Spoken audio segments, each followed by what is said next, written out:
get one.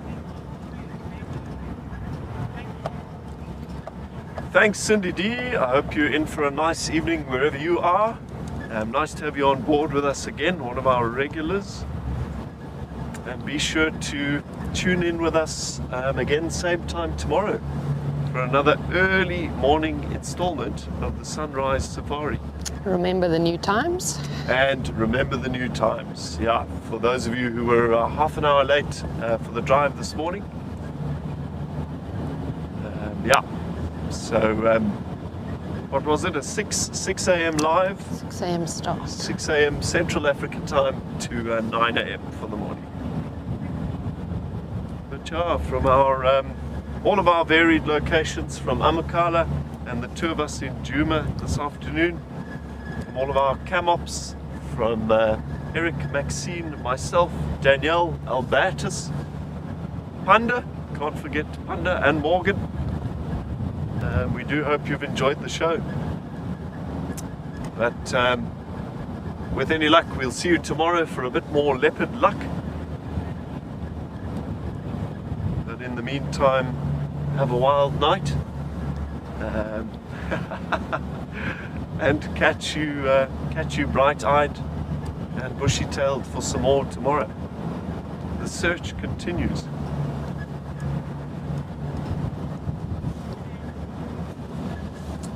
From myself, Liam Burrow, though, good night and all the best. Good night, everyone.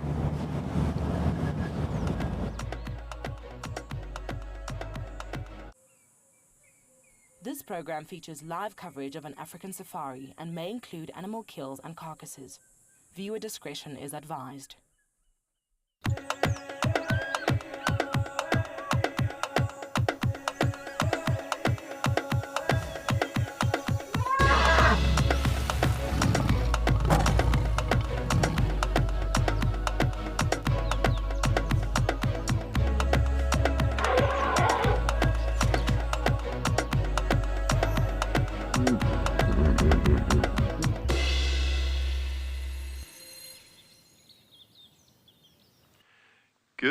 Good morning to one and all, and welcome to another early morning installment of the Sunrise Safari here at Wild Earth TV.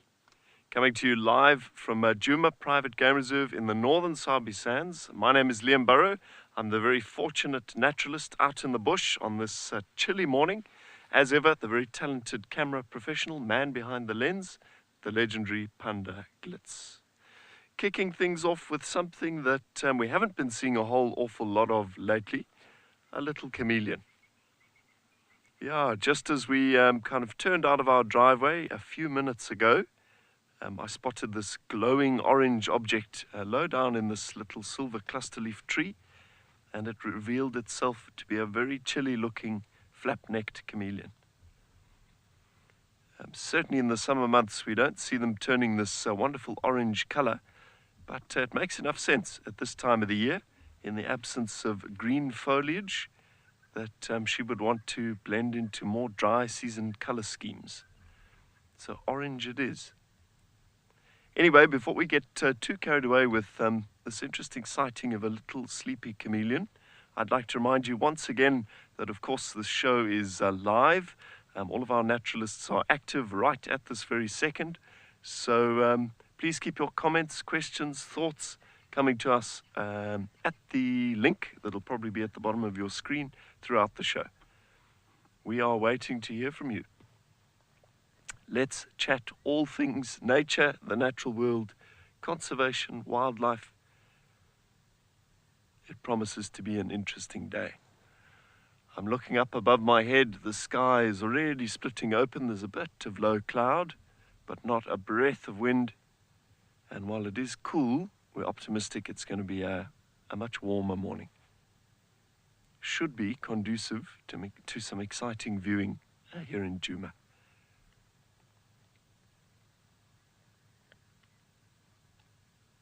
Good morning, Quinn. Certainly. So chameleons have been a bit short on these drives lately. Certainly haven't been seeing a lot of them. That's again fairly typical at this time of the year. We're usually quite skilled at picking them out with our spotlights in the evenings, certainly when they're that nice light shade of green, relatively easy to spot if you know what you're looking for. At this time of the year, though, as I said, with the canopies of most of these small trees thinning out, the trees dropping their leaves, the chameleons come down and very often camouflage themselves with more sort of earth textures, earth tones, bark colors, right up against the tree trunks and the stems, making them almost impossible to spot. So that was a very lucky one. Also, no mistake that this chameleon has selected the eastern side of the tree, or the eastern facing edge to go to sleep on. That will put her in prime position once the sun breaks over our eastern horizon for her to charge up her chilly body and begin her activities in search of insects. Not a lot of bugs around for them to eat at this time of the year, so she's under some pressure. That is super cool.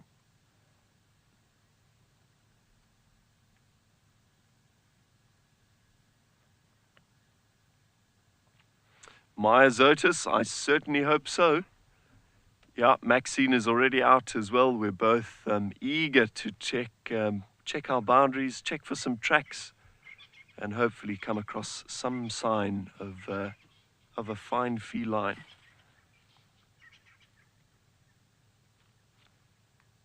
We have been listening for about 10 minutes, sat with this chameleon at the bush for alarm calls, the rasp of a leopard, the contact or roar of a lion.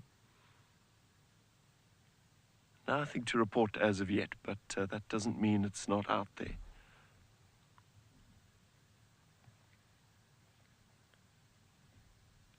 Speaking of Maxine, I think it is time for us to head over to her and see what the plans are for her, Albertus and Danielle this morning.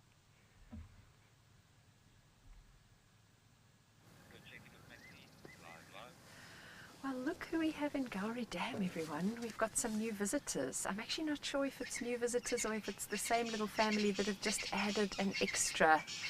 Anyway, welcome to the Sunrise Safari this morning. My name is Maxine Gaines, and behind the camera with us we have Albertus this morning, who's going to be doing his magic, and we are joined by Danielle Carstens, who's going to be talking about everything photographic. Good morning, everyone. We had a quiet night, so I thought I'd just pop down to Gowrie Dam, and yeah, what a surprise. I'm pretty sure that it's not the same little family. It's not Matilda and co. It looks like it could be some new hippos. I don't see a youngster. I see a big bull, and it looks like possibly 3 cows there. So not sure where they've come from, and not sure where our little regular group have headed to. But they do kind of chop and change water at this time of the year as things start to dry up. There's also a lovely grey heron that's doing some fishing behind the hippos. I've actually seen that on a number of occasions. I wonder if the hippos don't maybe disturb fish that then dart off in all directions, and he can then benefit from catching some of those fish. I can still hear the fiery-neck nightjars calling, the last of the night shift. We're soon going to be hearing the diurnal birds start. I've already got some francolins calling, spurfowls. Yeah, good morning, Anna-Marie. Lovely to have you on board with us this morning. As I'm standing here and chatting, it's getting lighter and lighter. Still got clouds, but I think it's going to clear today. Still quite cool this morning, but not nearly as cold as I expected. So I think we're in for a very, very pleasant morning. Haven't got much of a plan this morning. I'm just going to wing it. I think I've tried to be too structured and planned with what I want to do over the last couple of days. So this morning we're just going to take it as it comes. Whatever the bush presents, we will chat about. But please feel free to interact with us. We'd love to hear from you. Send through your comments, your questions, your wishes, your bucket lists, anything. Thanks for that, I Kim. really hope so, Kim. They've got a day. Yeah, we're all crossing our fingers that Danielle's not going to leave the Sabi Sands without a leopard. That would be terrible. Yeah. We are thrilled to announce our new exclusive feature for YouTube members and explorers. Join us live every Tuesday for our sunrise and sunset safaris. Experience Tawny Tuesday like never before with up-close encounters and breathtaking moments. Don't miss out. Become a YouTube member or explorer today and immerse yourself in the heart of the bush. See you Tuesday.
We understand that not everybody has got spare pennies to rub together at the end of the month.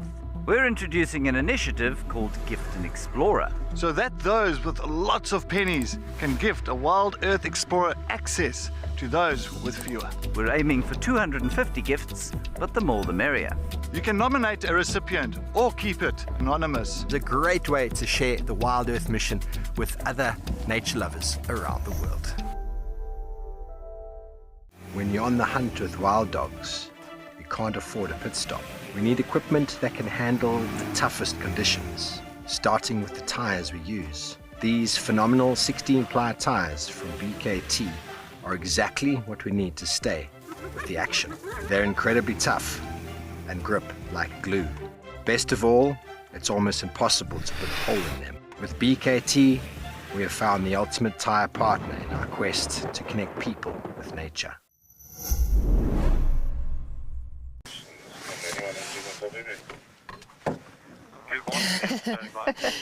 Thank you, Catherine.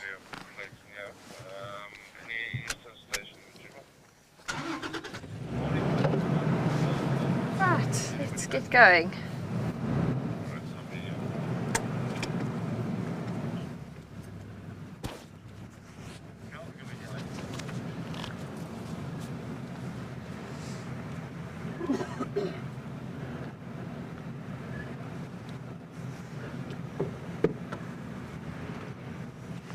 I think I'm still going to need to use my spotlight for a short while.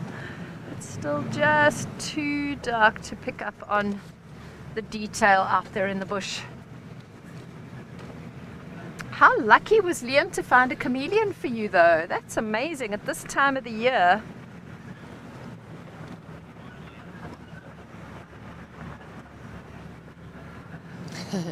Cindy, do you know any leopard?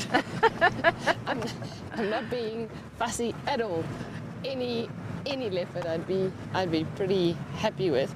Obviously a leopard with cubs would be, you know, so No pressure, Danielle. But no pressure. But no, any leopard I'd be more than happy to see.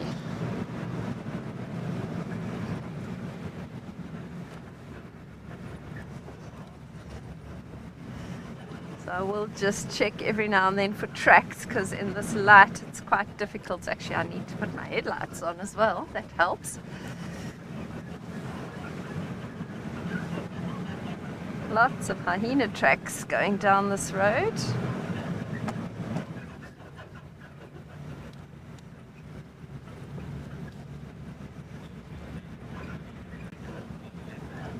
Sorry, Jared, you broke there. Oh, thank you, Luke.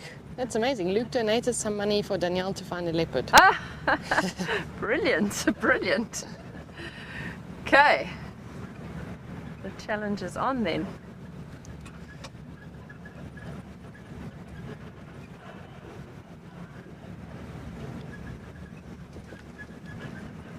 Look, anywhere else in Africa, it's tricky to find leopards. They're a little bit spoiled here in the Sabi Sand, so Yes. I'm not chasing cats per se, but I know how difficult it is to find them. So the appreciation is a lot. Sorry, Jared is breaking. I think my signal's not so good. We're going to keep looking at what we can find with the spotlight for a while, and then we're going to check in with Eric. Perfect. Thanks, Danielle. I didn't get any of that.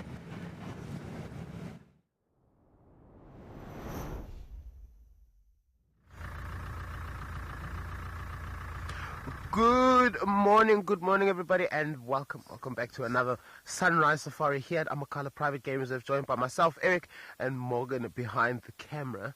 This morning it is a little bit wet, well, not wet, it's starting to drip on us a little bit. It's probably one of the first mornings where the temperature's not below negatives. No frost around. There was a little bit of rain last night and a bit of cloud cover. I think that's one of the reasons why it's a little bit warm this morning, but we're not complaining. It's perfect. Yeah, we're heading out to see what exactly it is that we can come across. Haven't seen much by the means of tracks in the area. Not too sure what's still around here, but I'm sure as soon as the light starts to grace us with its presence, I'm sure we'll be able to start seeing just exactly what is in this area. But we're scanning for anything now. Anna Marie, that last amigo, when we were there, he was still heading in the right direction. The lions had all moved out the area, so I have no doubt in my mind that he managed to get back to them. From what I understand, the other two were still sitting in the same place, so it's almost like they were waiting for him to come appear out of somewhere, and I think they did. Look, they would have started to call as well. They also would have heard more or less where the lions were, or where the male lions were. I mean, we also knew, we heard more or less where the direction of where they were coming from, and that's not where any of those amigos were. So I'm sure someone's going to come and, well, someone's going to find them this morning, and give us the good news. We're going to send you back up to Ajuma, where Liam has got something nice to show you.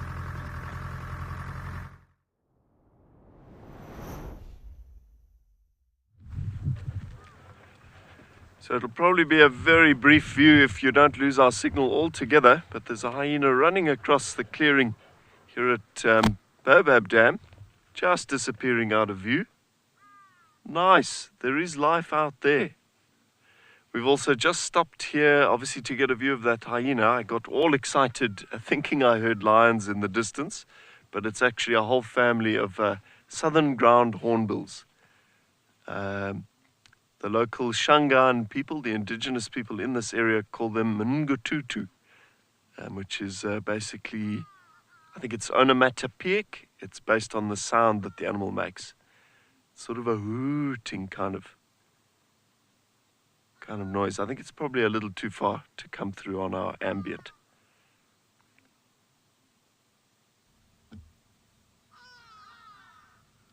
And you can hear the sound of the South African suburbs as well, the hardy-dars calling.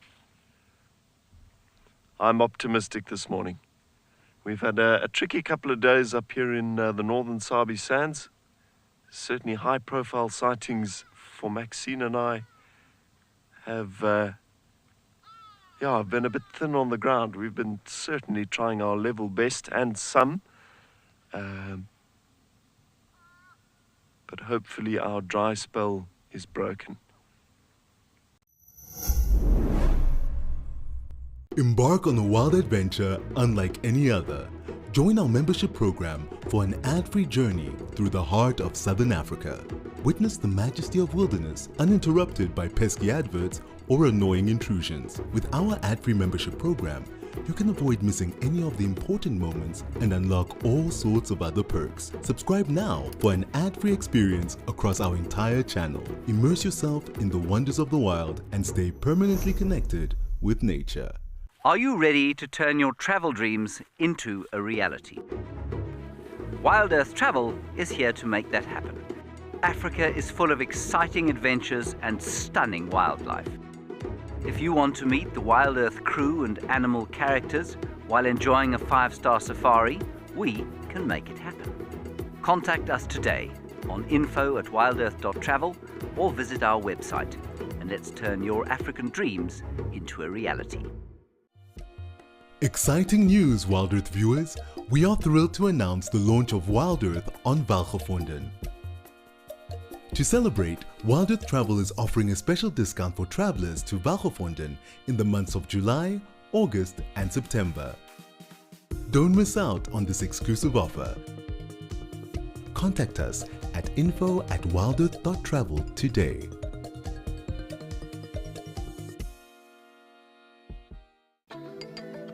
Do you sometimes imagine what Wild Earth would be like without adverts? A chance to properly immerse yourself in nature without any interruptions.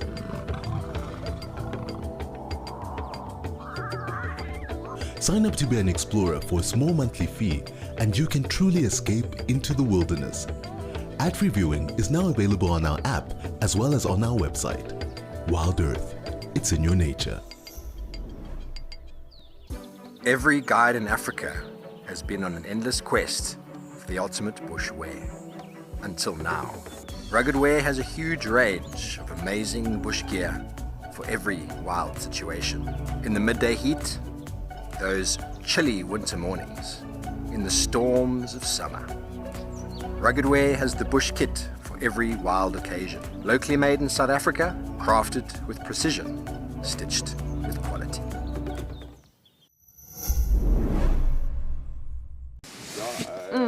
Can you get it? Hello guys, just having a quick look at this white rhino midden here. Looks like we've got a very active bull on the property at the moment who is constantly depositing fresh dung on his middens, and it just makes my heart so happy to see this. Just to know that the rhinos are doing well in the Sabi Sands, they're being protected, the anti-poaching that happens in this reserve is phenomenal. So as well as being dehorned, there's an incredible anti-poaching network, and I just love seeing fresh middens.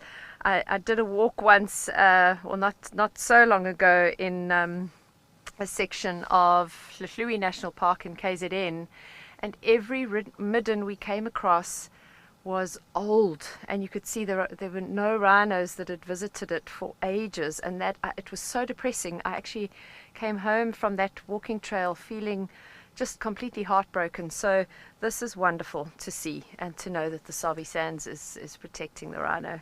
So I always like to stop at a fresh rhino midden and just sense the energy of a rhino that's doing well and is safe and protected. It makes my heart good. Do the middens smell? It's actually, I know some people might think I'm really strange to say this, but I love the smell of elephant dung, rhino dung, zebra dung. It's got quite a sweet, it's got a smell, but it's not a nasty smell. It's not like predator dung. It's quite a sweet, grassy, hay kind of a smell. Maybe it's because I'm a horsey girl and I've grown up around horses, but I love the smell of the dung. Yeah, it's a pleasant smell for me. Maybe not for everyone, but I like the smell of fresh rhino dung, I must say. It can't be compared to lion. No, no.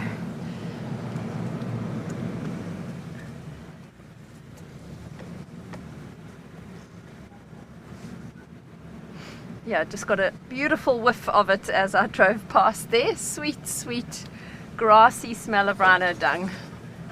Something that makes my heart very happy. So Liam was talking about hardy-dars and that they're called bin chickens. That's terrible. I've got 2 pairs of hardy-dars that nest in a mahogany tree in my garden. I've got a beautiful big Natal mahogany tree. And I love my hardy-does. I'm very attached to them. They are my alarm clock in the morning, but I don't mind. I love hearing my hardy-does. I love them visiting my little water. I've got like a little pond in the garden. They come and drink from it. I get wild with the cruelty that they have to suffer. People shooting them, and makes me wild. They are beautiful birds. If you just watch a hardy-doe in the sunlight for 5 minutes, the iridescence on their feathers, that beautiful beak with the red colouring on it, they are actually beautiful birds. Cindy D, it is a very pleasant morning. We still have cloud, but it's a very nice temperature, and I have a suspicion that the cloud's going to burn off as the morning progresses. I think we're going to have sunshine later on. But yeah, I don't need to wear my gloves this morning. It's pretty warm, as is the case whenever there's a cloud layer overnight. It just traps the heat in, doesn't let it kind of dissipate up into the upper atmosphere.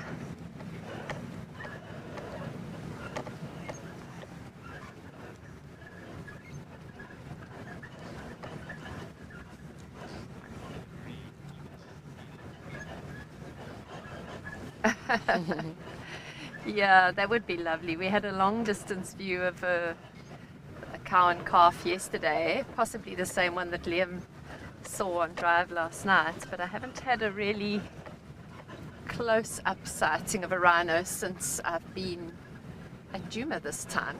I'd love to spend some time with one.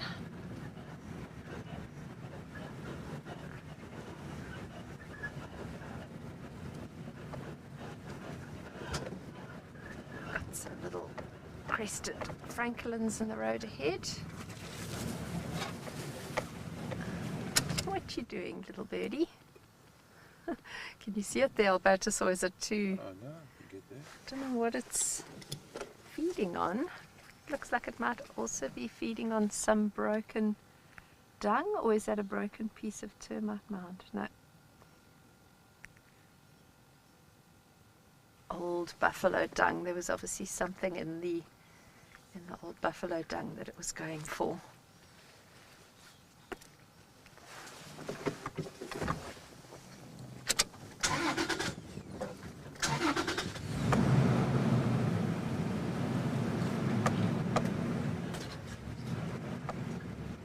These little crested francolins are such overlooked birds. They have the most beautiful patterns and markings on them, especially when you see them in nice light. What was that? They are always busy. Sorry, I just thought I heard a sound to my left.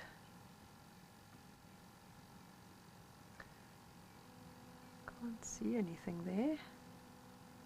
Did you hear it, Daniela, or was it my imagination? The twig. Yeah, it sounded like something. Twig breaking or something. Huh, nothing. Maybe it was an elephant in the distance. Oh, we've got a big bird of prey flying over us here. What is that? Let's see. Oh, African harrier hawk, or a gymnogene. I love that low, very slow flight of the African harrier hawk. He's a bird hunter, and mostly a hunter of chicks in their nest. Specialist at taking chicks out of the nest of other birds. Anyway, we're going to send you over to Liam and see what he is up to. Maybe he's had some luck with his popcorn. So anything and everything is, I think, a good way to look at the morning. Panda and I looped round from Baobab Dam back onto Voyatella Access, which kind of leads down towards our camp here at Djuma. And in conjunction with that nice popcorn smell we were chatting about, we also got a fairly fresh set of leopard tracks. Looks like either a very small male or perhaps a female, and the tracks cut back off into the north down towards that dam. So we've looped around, putting all those little pieces together. Perhaps that hyena might have even been trailing a leopard. You never know. It's a bit tricky being active this early in the morning, especially now at Wild Earth. The sun is even up. It's exceptionally difficult to follow tracks in low light. Caden might be Marips. It was a little on the small side though. I'd be more likely to say perhaps a Shidulu, but I could of course be wrong. Maybe Shidulu up in this area. We're just trying to take things extremely slowly. As I say, the light is very, very low for tracking. We don't get nice shadows in the tracks to give them good definition. And obviously not working with a tracker on the front of the vehicle. It's tricky to the camera and look. But there is hope out there. Panda and I have renewed enthusiasm for the morning. Hopefully today is going to be our lucky day.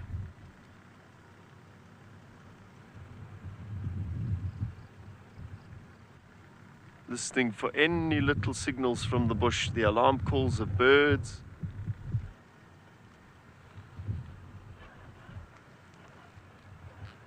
Best of all would be an alarm calling group of impala.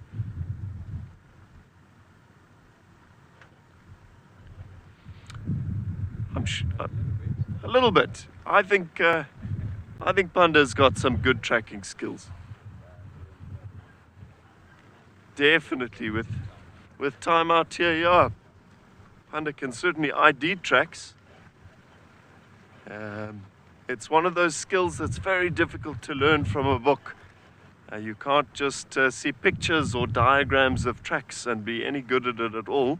You have to actually be out here. So no, in my experience with Panda, he knows what he's looking at. But yeah, it comes with time, and Panda's been doing this for a while now.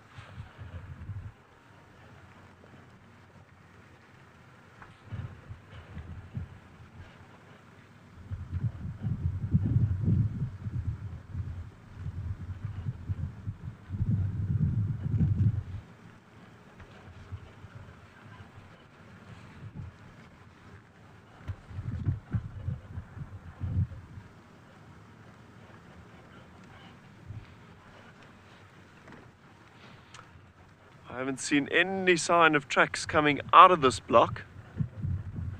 It's not the biggest block.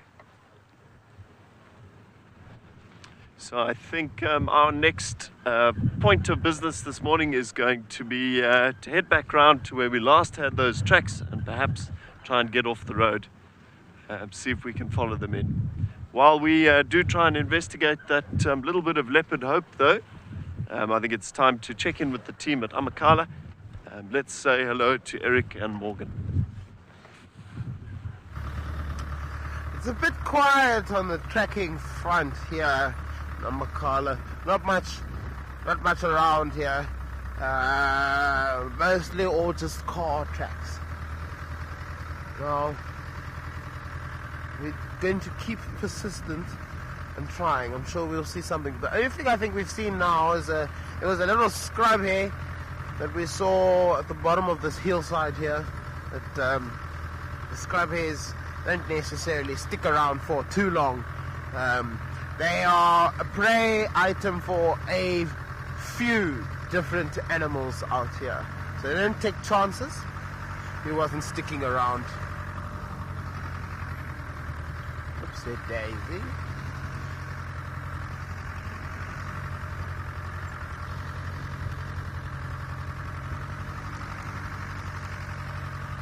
Darcy Miller, if we can find the ostriches, we'll happily be able to show you them.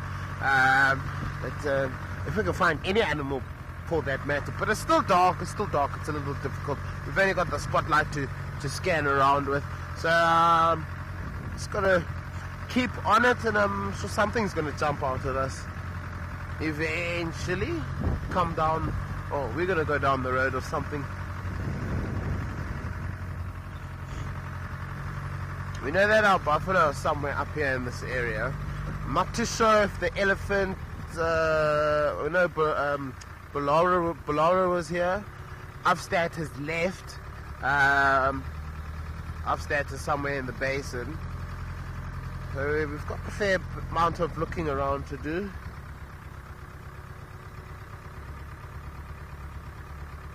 June Guru, oh my goodness, it couldn't come fast enough. It could not come fast enough.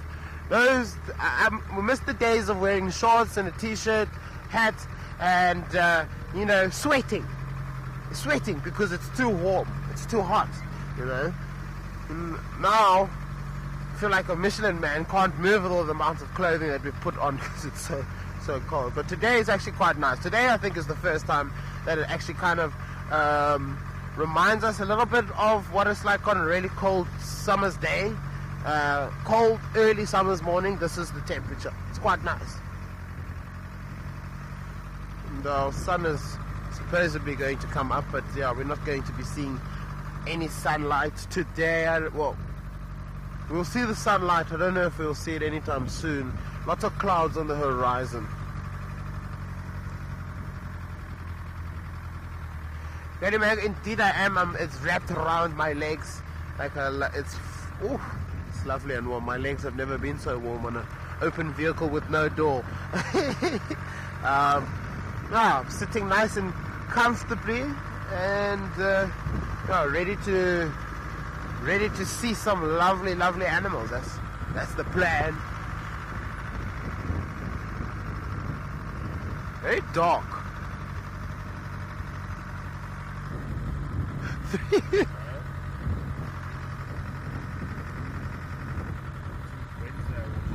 Wednesday.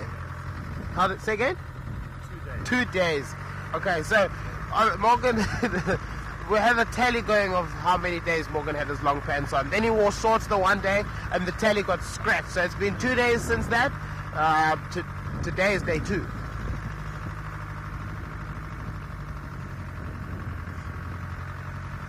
Today is day 2. I think there's a little bit of blue sky above us. I don't know. Not enough light to tell, but it's definitely lighter than the other clouds in the area. So it could well be. I can't see any stars. That's usually a good telling that the sky is open. We're going to send you back up to Jura to see what Maxine is on about. We are going to continue our path down this road to see what we can find.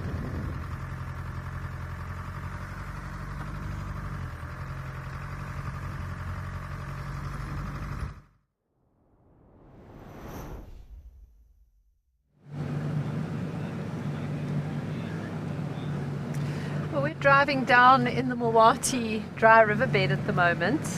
We also didn't have much of a sunrise, Eric. We had clouds covering the sunrise, but the clouds are definitely lifting.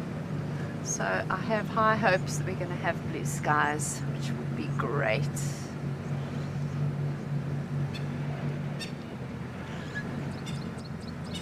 I'm hoping to find Danielle an owl down here, seeing as it's her favorite thing to photograph.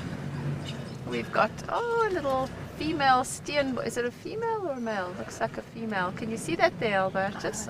Oh gosh, it's disappearing fast. Sorry, everyone. Have you still got it? Oh, sorry, everyone. Had a very nice view of a little steenbuck there, but it didn't want to stick around for us. I also saw a grey duiker just before you crossed to me. So there is movement down in the Mulwati. Prey that is perfect size for leopards, these small antelope that live down here.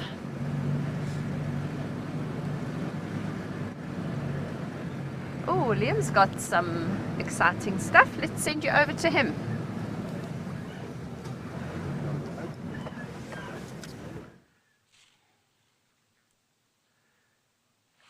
Well, well, well. The cause of a little bit of misidentified lion excitement a couple of minutes ago. A little family of southern ground hornbills. And the first sighting I've had of these magnificent and very much endangered birds on this cycle here at Wild Earth. And we weren't expecting to have them so close, so we kind of scared them a little bit as we came around the corner. But they have sort of relaxed. They're just slowly feeding along the edge of the road. So we may try and get a little bit closer. But that is phenomenal.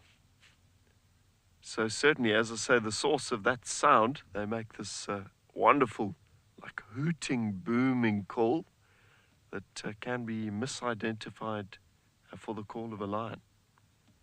Without a doubt as well, our biggest species of hornbill, the southern grounds.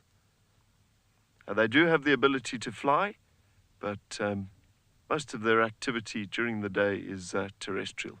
They wander around in the grass looking for snakes, tortoises, baby scrub hares, insects, scorpions, millipedes, basically any source of animal protein they can find. Let's come forward a little bit, Panda. Hopefully we can frame them up again.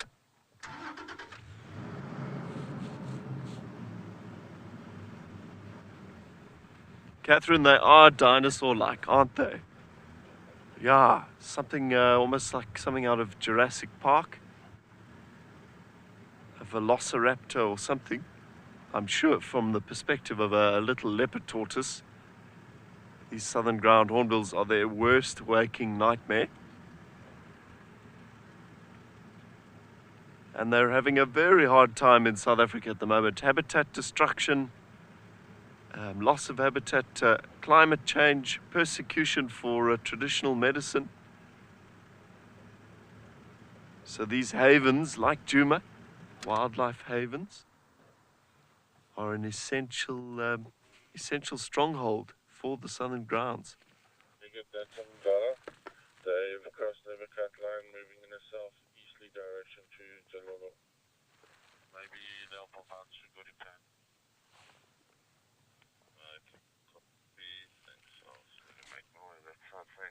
So just eavesdropping on the radio there. I believe there's Nkuhuma lions in the east, but not quite on our side yet. In the west, sorry.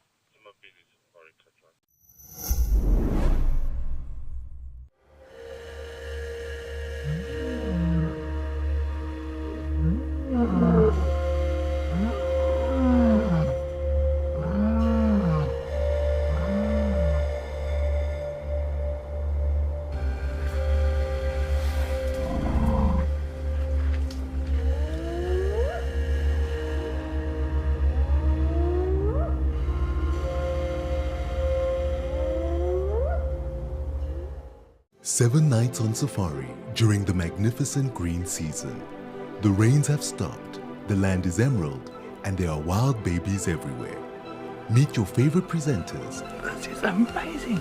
And create unforgettable memories on this once-in-a-lifetime adventure. Thank you for coming along on this little adventure. The Green Season Grand Tour, only with Wild Earth Travel, where Africa comes alive. We have some exciting news. To celebrate our new safari location, Mabula Private Game Reserve, Wild Earth Travel is offering an exclusive special offer for our viewers only. Book a stay for 4 nights or more at any of the lodges on Mabula Private Game Reserve and enjoy an extra night absolutely free.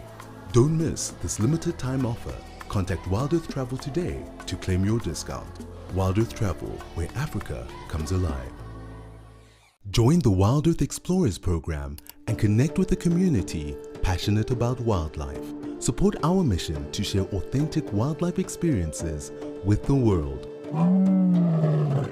Your monthly contribution helps provide schools and children access to kids' safaris, fostering a love for nature in the next generation. Embrace the wonders of the bush and make a difference today. Wild Earth, connecting with nature.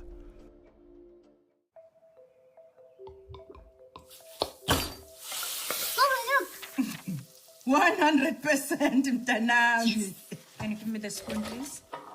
How good are you with numbers? Very good. 100%. Yes. Gogo, look. Yeah. Hundreds, my boy. Gogo, it's hundreds. Yes. It's always hundreds with 100% pure sunfoil.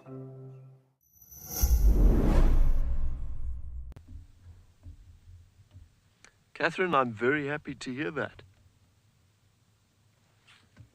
Yeah, we were getting some nice soft vocalizations there, like they were talking about something they had found, but maybe whatever it was, it ran away. So cool. I hope we get a chance to get a closer look at their feet. I always thought as a child they looked like ladies in stilettos. They've got a really peculiar back toe, and even in their tracks, 3 toes facing forward and just this funny little point at the back.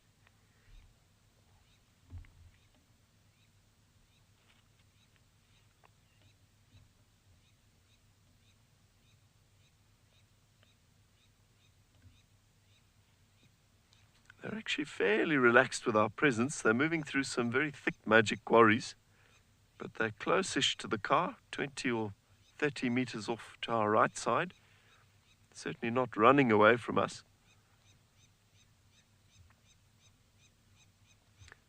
Brilliant. Well, speaking of looking at very special birds, let's check back in with Maxine and something that I'm sure is going to be making Danielle very happy. Well, look who we found, everyone. I was hoping to find an owl, and as we were driving, there was this is a Verreaux's eagle owl, and its mate flew out of the tree and over our head and off to the right. And then Danielle spotted the second one, which is what we're viewing now. This could be one of the family of the chicks that we've watched over a few years now. These could be the parents. It is in the right area, down in the Mulwati drainage line. Typical habitat for these giant eagle owls. They are incredible owls. Our biggest owl, the Pel's fishing owl, is also a fairly large owl, but we don't see them much here at all. They'll be closer to the rivers, so certainly the biggest owl that we have on Djuma. The Verreaux's eagle owl used to be called the giant eagle owl. I can hear the grey lories probably alarming at its mate to our right, because that's the direction the mate flew in, and the lories won't be very happy about that. This kind of an owl won't really be able to hunt a bird actively in flight, but I have personally witnessed a giant eagle owl take an African hawk eagle chick out of its nest. I also love owls, Eli. They are beautiful. Also love owls. Yeah, Danielle loves photographing them. We're not in a great spot here for her to get, well, get a picture. But yeah, this is very special. Very, very special. They'll catch scrub hares quite easily. As I said, I've seen them take an African hawk eagle chick out of its nest. They're known to catch hedgehogs, weirdly. That's one of their main kind of food. Oh, he looks like he might be wanting to... Oh, wow, look at that. Where's he going to go? Just trying to see... Oh, he's landed. Wonder. Let's see if we can get a better view for you. This vehicle is struggling a bit in the sand, so I'm just going to go forward and then try and reverse at speed. The speed might not be good for the owl though.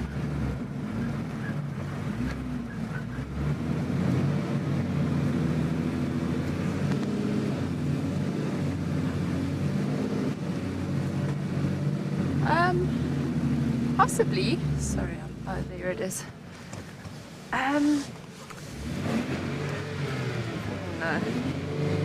Sorry guys, I don't think I'm going to be able to get us a better view. I'm going to scare it off if I try and reverse to where we are, where it is, sorry. I think we're going to have to, can you see it from, can you get a view from there, Albertus? Can you see it? Yeah. I think a giant eagle owl is probably not going to turn down another owl, but I've never actually heard of them hunting other owls. So yeah, I can't really answer that question very well, I'm afraid. I've never heard of them feeding on other owls, but I have heard of them feeding on other birds. It would normally be probably nighttime ground birds, you know, maybe catching a fiery-necked nightjar that's sitting on a road, something like that.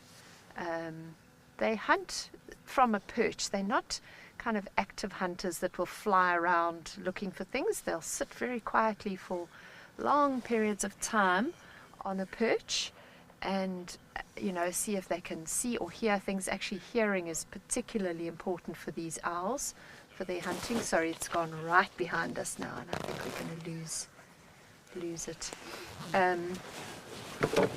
A lot of people think that owls use their eyesight predominantly to hunt at night, but that's actually not true. They do use their eyesight. They have very good eyesight, but their sense of hearing is incredibly important for them to hunt. So they'll sit very quietly on a perch somewhere, well camouflaged, and just look and listen for ages for something to come by.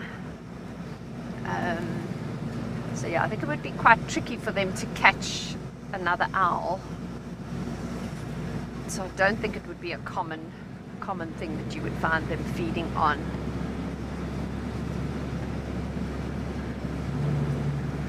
We're going to come out of the Mulwati here, I think, and just check up towards Twin Dams.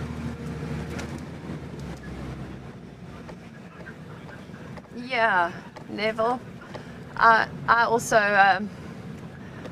I've got no time for all this rubbish about owls being bad omens or bad luck. I certainly think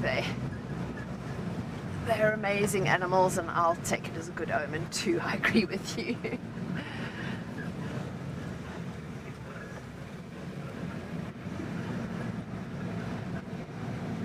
Sure, just coming up to Twin Dams now, and even in the kind of just over a week that I've been here, I can't believe how quickly it's drying up. It also seems to be, I'll just take us onto the dam wall so you can look at that. There seems to be a bit of an algal bloom happening here. The water's very kind of bluey green. It is quite common in these waterholes as they dry up that you get these blooms of cyanobacteria or algae.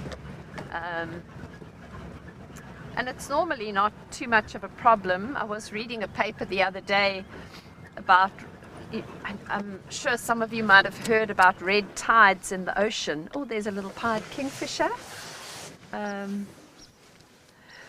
So some of you may have heard about red tides in the ocean. And it's when an algae turns a red color, and there's specific chemicals in that algae that are very, very toxic.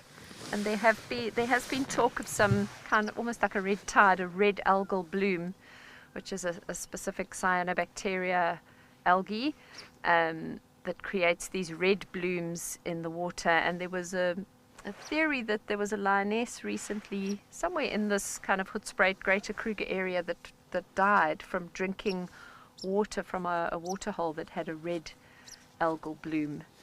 So if we see red blooms on the water, that's maybe something to be a little bit concerned about.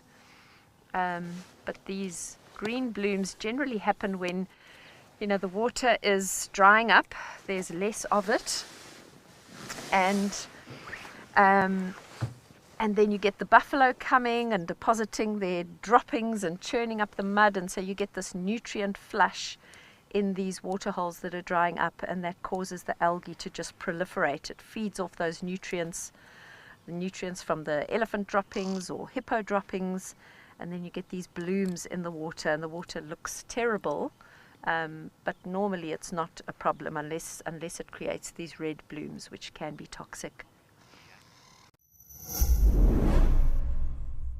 We are thrilled to announce our new exclusive feature for YouTube members and explorers. Join us live every Tuesday for our sunrise and sunset safaris. Experience Tawny Tuesday like never before with up-close encounters and breathtaking moments. Don't miss out. Become a YouTube member or explorer today and immerse yourself in the heart of the bush. See you Tuesday.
Join us for an unforgettable 5-day event dedicated to an animal that was once the most widespread carnivore in the world.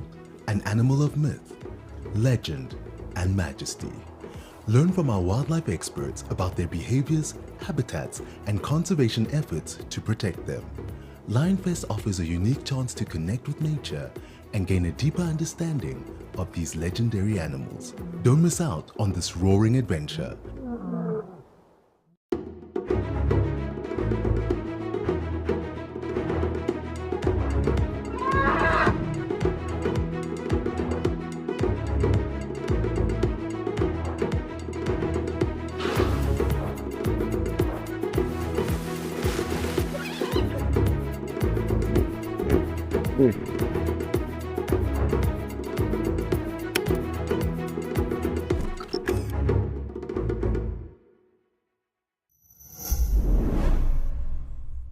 Or more blue specifically for that specific color, but you can change your white balance. So you'll see on your camera there's a little icon. It says white balance or color balance on some cameras, and there's icons for little sun for sunny, cloud, shady, incandescent. You can choose, and that basically tells the camera what type of light you are photographing in. So if your image comes out a little bit too cold, what we talk about cold, blue, bland, and you can see with your eye that there's actually golden light, then you know you're on the wrong white balance setting. Then you can match. You can say, actually, I'm shooting in sunshine. So match that, and you'll see the whole image becomes a little bit warmer or a little bit more golden, to put it that way, with warm colors. So there is a way. You can always do it in editing afterwards as well. But it's good to get it right in camera so that you get a good rendition on the back of your camera of what the end product, closer to what the end product will look like. So in this case here, it's very cloudy, and my white balance is pretty much on par, I'd say. The colors look like it represents what I'm seeing with my eye if I look at my back screen, and then I'll tweak it a little bit afterwards. And afterwards you can also isolate a color. So if you want to make the greens more green in your editing program, I use Lightroom, then I can say pull up the greens, make the greens more saturated or make the blues more saturated. Often in winter we have really grey skies here, so I often increase the blue of the sky just a tad afterwards to help with the overall outcome of the image. Thanks for the question, Tam.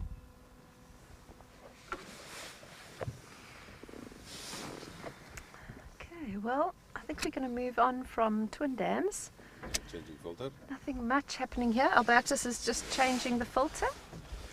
We are going to send you over to Liam though, who is still searching around his side. I think he's got some animals on the move.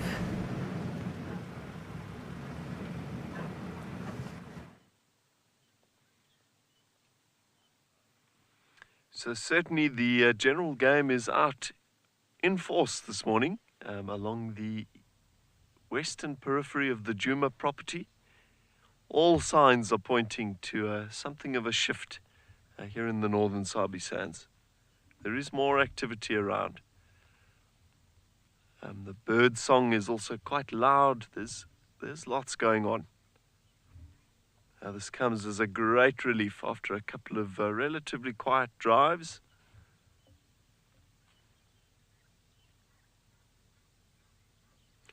Panda and myself have left our southern ground hornbills. We're now checking out 2 wildebeest bulls by the looks of it in a little grassy clearing. Wildebeest, much like the plains zebra, are a species we don't see a whole lot of in the Sabi Sands. I think simply for the fact that our densities of lions are so high, though you wouldn't believe it over the last 4 drives. But yeah, there's lots of lions here, and we also don't have 100% the perfect habitat for them. They prefer open grasslands where their reasonably limited eyesight gives them the chance to at least spot things like hunting prides of lions coming. But the Sabi Sand is predominantly this kind of mixed woodland.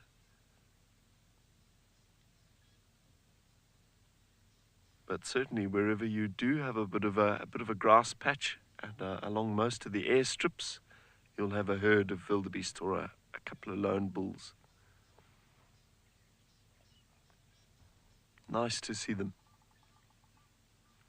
And we certainly don't get them in any density that comes close to the Great Migration in East Africa. Quinn, we actually passed a little herd of zebras. It's the same herd we've been seeing in the last couple of drives with 2 small foals just a couple of minutes ago. So the zebs are out as well.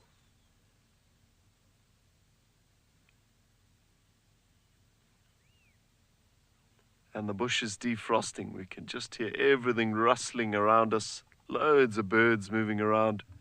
I can hear a woodpecker knocking away on a tree.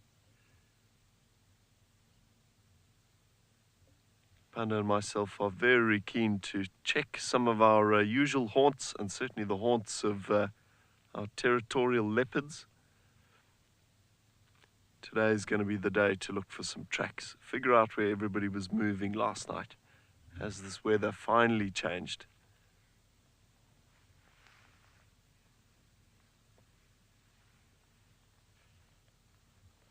Yeah, Sierra Delta, certainly a very mixed bag of strange features. A lot of people say they're also one of the most hideous animals on the planet. I don't quite see it that way, though. I think they've got their qualities, and in their own light, they can be quite a handsome thing.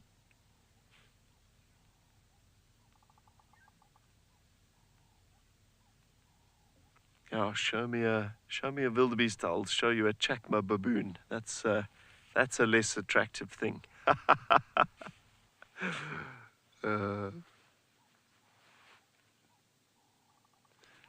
But certainly with those wildebeest now popping off into the thickets, I think for Panda and myself the mission will continue.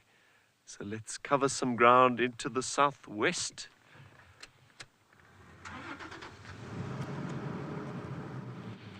Yeah, we're hearing some chatter that the Minkuhuma pride, somewhere back over my shoulder here into the west, is quite active.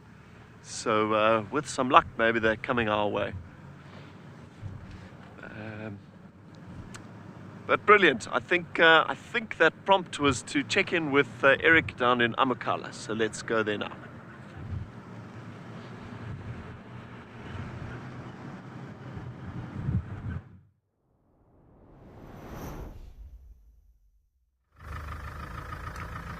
We're bumbling now down the dune forest. We've seen a couple of tracks here. It looks to be red hartebeest, very old very disturbed. It's obviously we've had a bit of rain. There was rain last night, and then there's now, well, we're crossing fingers, hoping it's not going to rain again, but it rained that side, and all the clouds are moving that way, so it can continue moving there. Yeah, so red hartebeest, if not, it looks like a red hartebeest, and some waterbuck as well. Waterbuck love this area. They love the thicket here. You know, funnily enough, the only animals that we can see or hear is birds at the moment. Birds are very, very vocal. Ooh, are you gonna stay? Oh, no.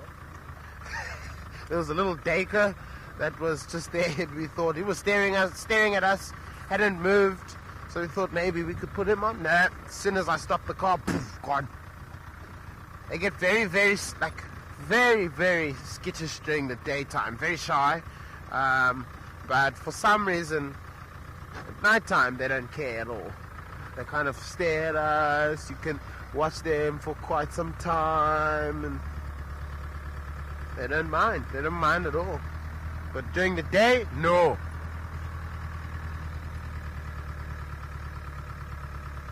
Aspen, we do.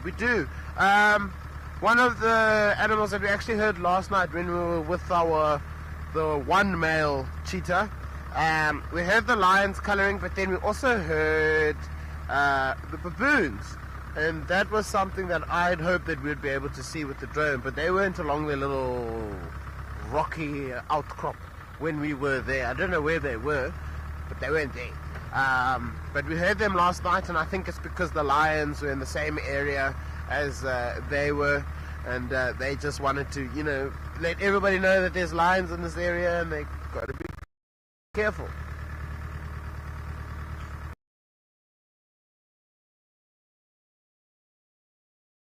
Baboons have one big troop here at Amakhala. Kind of, I feel like they jump between Woodbury side and the ridge side, because we've seen baboons hiking up the mountain from almost from the flats area just in front of Woodbury area.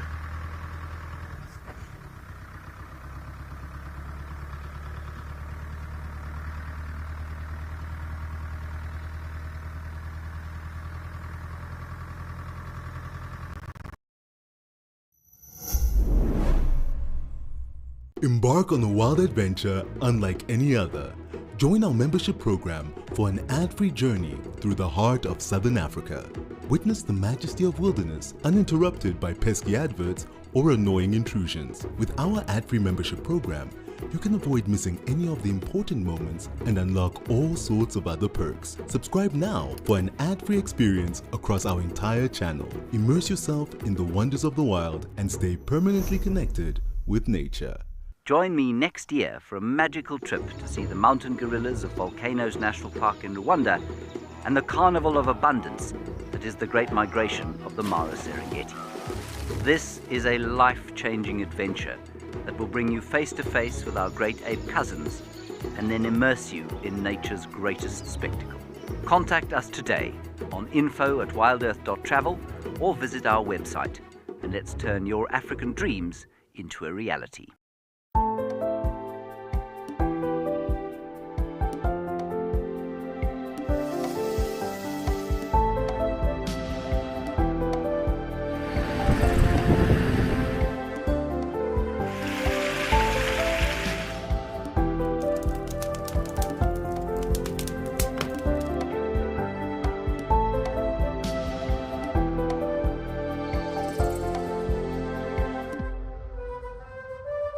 Chatting around a fire is an ancient practice that has connected humanity for centuries, and we want to keep it alive in our modern age. As an explorer, you'll have access to intimate gatherings with our naturalists, fascinating guests, and experts where we share knowledge, insights, and stories around a crackling fire. Rediscover the power of connection. Sign up to be an explorer today and experience the magic of Wild Earth's Fireside Chats. When you're on the hunt with wild dogs, you can't afford a pit stop. We need equipment that can handle the toughest conditions, starting with the tires we use. These phenomenal 16-ply tires from BKT are exactly what we need to stay with the action. They're incredibly tough and grip like glue. Best of all, it's almost impossible to put a hole in them. With BKT, we have found the ultimate tire partner in our quest to connect people with nature. Then whether it gives them protection from the sun. Because something predating their chick in their nest would be a real issue for them. I think I did mention in a previous drive that I have seen a leopard, young leopard, taking a white-backed vulture chick out of the nest. Yes, Liverpool bird and Darcy Miller. It is very exciting. I'm super chuffed. I'm just wanting to pinpoint it on my map so that I can keep tabs of these nests now and follow and see how successful they are at raising these chicks. But it's very, very good news. As I think both Liam and I have mentioned in the last few days, these are critically endangered birds.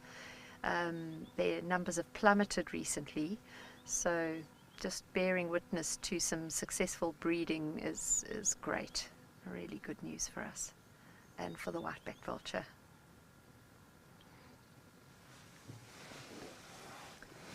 Lovely stuff. Okay, let's push on and see what else we can find.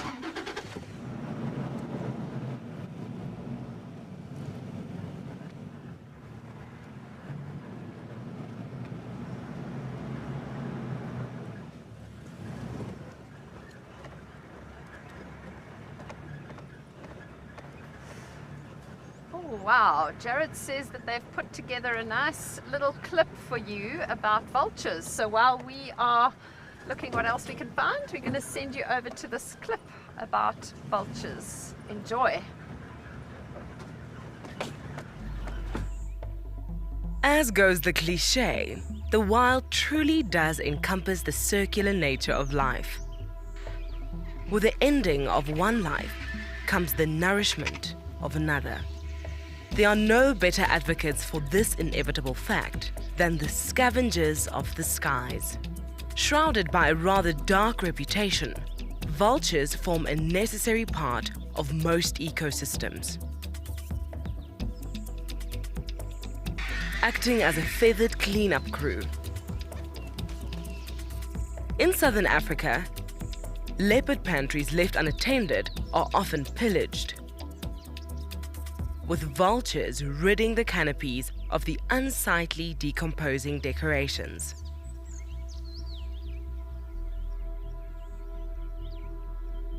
Lions seem to like these opportunistic birds the least, chasing flocks of them off their feast. However annoying to the animals, these carcass crusaders are great markers for us to follow.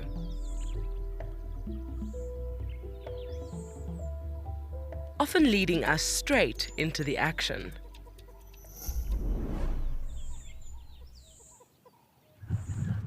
Back with us once again. Still just trying to kind of cover all of our bases here in Djuma. Panda and myself scratching around still in the southwest. Not much has changed.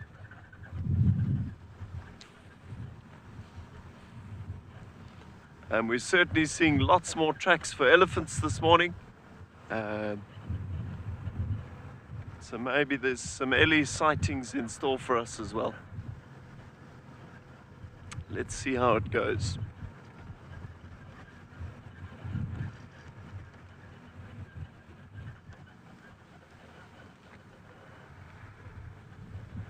Certainly dark mane lover, and that's a wonderful indication that something has changed. There has been a shift. Even during the ranger race for us, there was bird life out and active here, but at very much a reduced density. So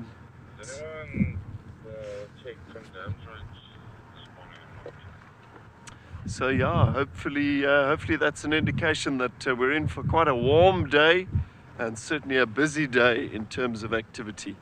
The fact that we're getting activity from other stuff as well. Seeing that hyena at the start of our drive, those southern ground hornbills, that paints a very positive picture for me.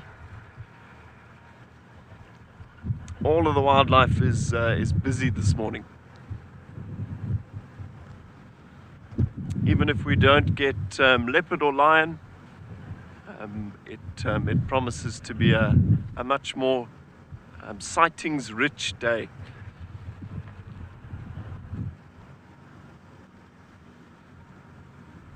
Loads of ellie tracks on Philemon's cut line. Looks like a couple of big bulls. So this might be the area to be in this morning.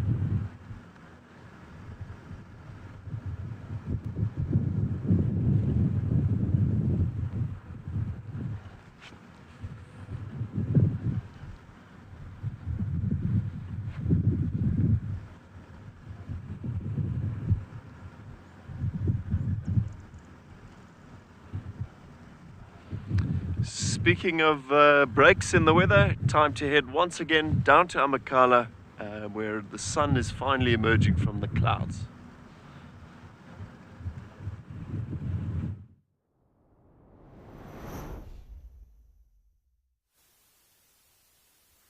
Oh, Liam, we're crossing fingers for you and those ellies. We are here, we're in one of the open fields. We're watching the cloud formation with the rising sun, and goodness gracious, is it a pretty sight. I don't know when. I think somewhere around those orange, maybe that kind of middle strip, center screen, I think that's where we may see the sun poke its head out for a little bit, and then going to be covered up by the clouds that are above it. We've got quite a big patch of blue sky above us, which is quite nice, meaning that maybe around the middle of the day we're going to have a little bit of sunshine, but then there's still more clouds behind us yet to come. So no, it's a bit interesting. The birds are beautiful this morning. There's lots of talk. We've got a Cape crows moving away, a couple of mouse birds, dee-dee-doo, dee-dee-doo, and then lots of mouse birds actually.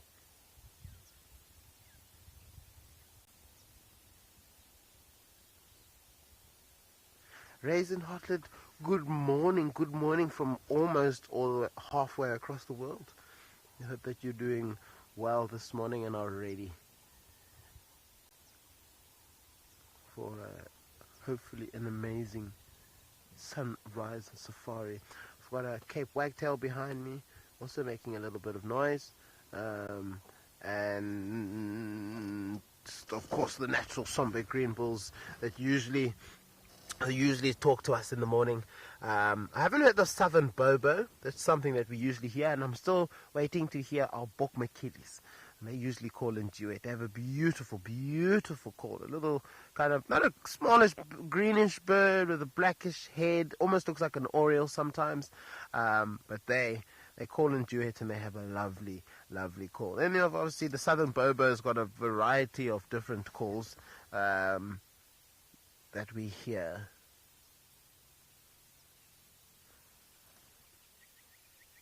There they are. That's the bokmakiri.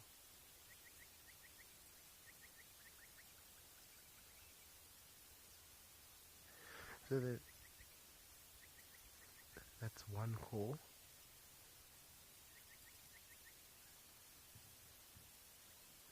Nicola, it is wonderful. We are waiting and for anticipation. I'm sure we're going to have some lovely, lovely warmth, but for the time being we have got this beautiful, beautiful kind of, it looks almost like a painting, like an oil painting of sunset.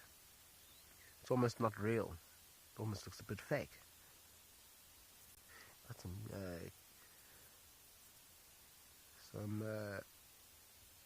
Cape turtle doves also making a bit of noise. Everybody's kind of getting a bit vocal.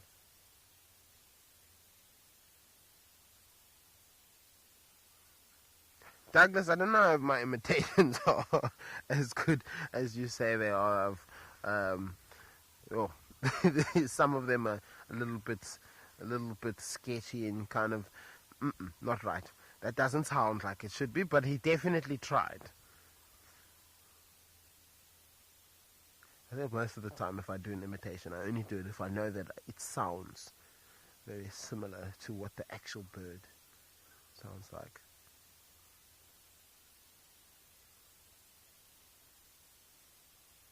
Sure.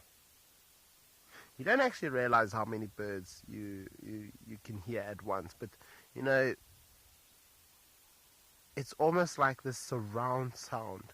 I've got laughing doves. What sounds like only 2 is probably about 4 or 5.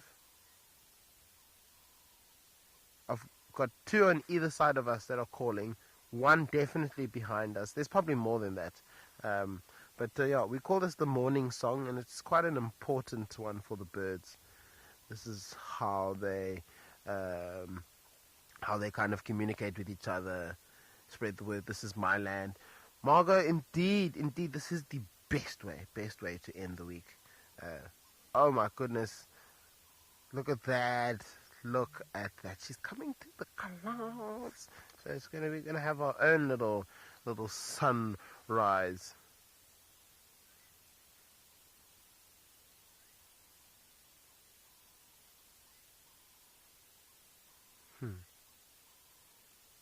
For the point of this story, we'll say that where that sun is coming up behind is a mountain. There's a big mountain there. Oh, there's even a cardinal woodpecker I've just heard making noise in a bush not too far away from us. Very difficult to see those birds.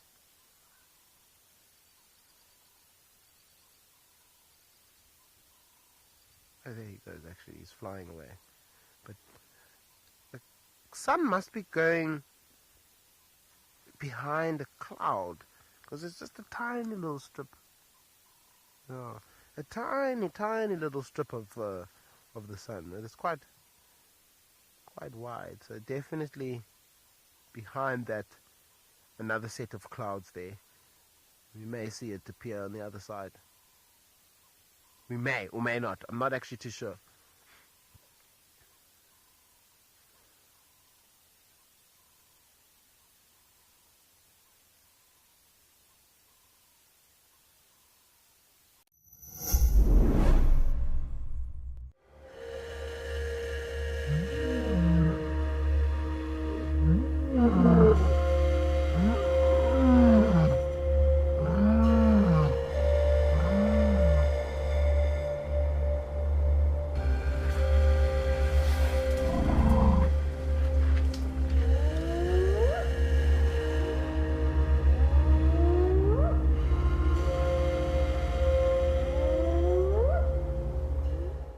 Wild Earth Travel is looking for a solo lady traveler to fill the last place on our grand tour in December.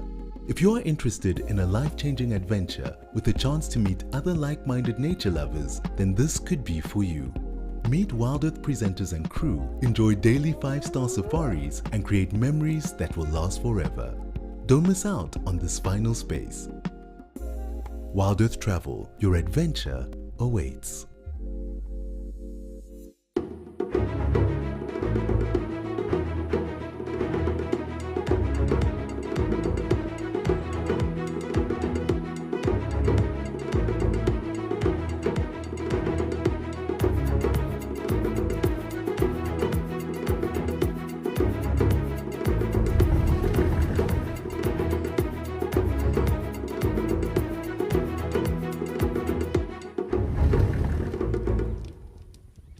We understand that not everybody has got spare pennies to rub together at the end of the month.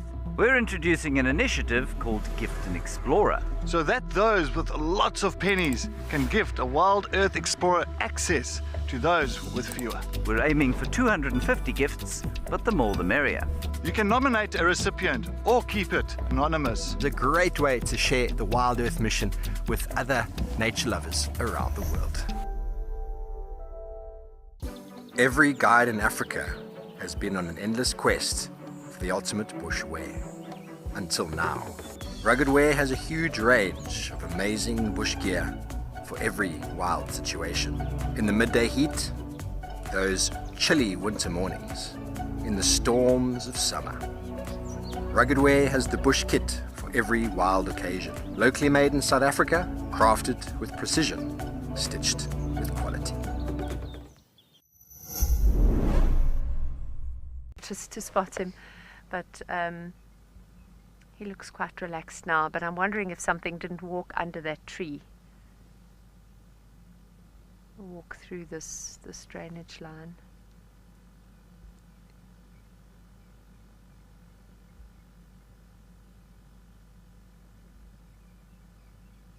I think what I'm going to do quickly is just pop off the vehicle and have a look if there's any tracks here.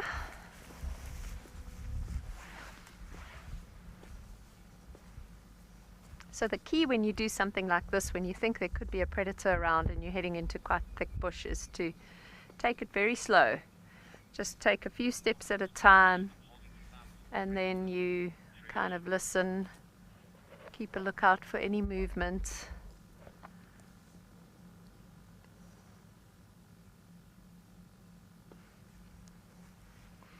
I can't see any tracks.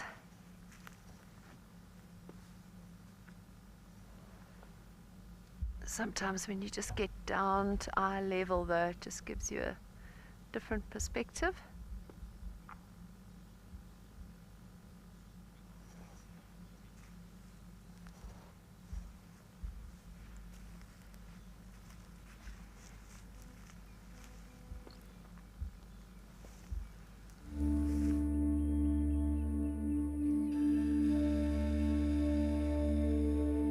Southern Africa has a rich variety of life.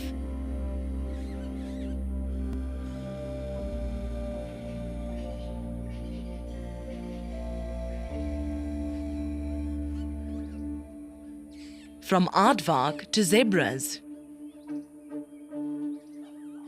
It is home to almost 10% of the world's bird, fish, and plant species.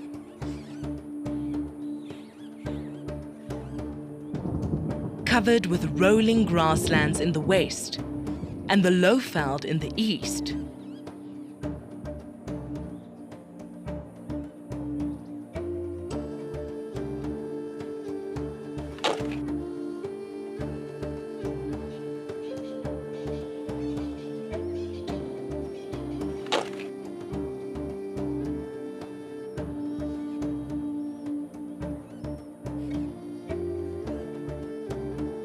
In this low-lying subtropical climate, charismatic large mammals feast on the natural vegetation,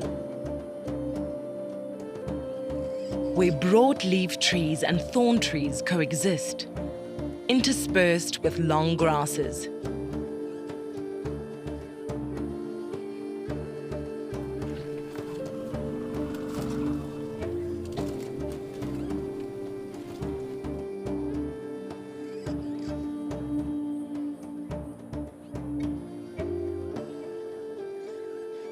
Leopards use the dense thickets to hunt.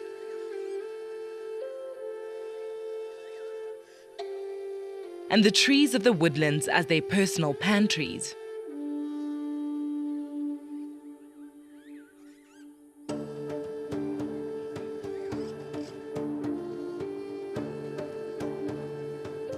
To the northwest, the savanna biome is one of the largest, occupying 1/3 of southern Africa.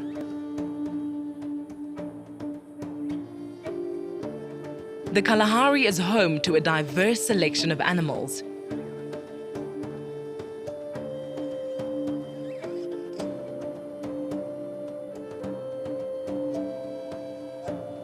where a healthy population of lions thrive, always in competition with one another.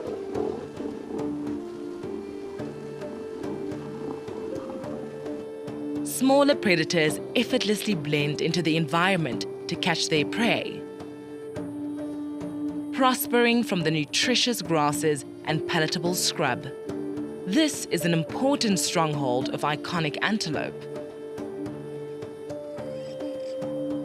Southern Africa's diverse landscape allows for a multitude of species, both fauna and flora, to coexist and thrive.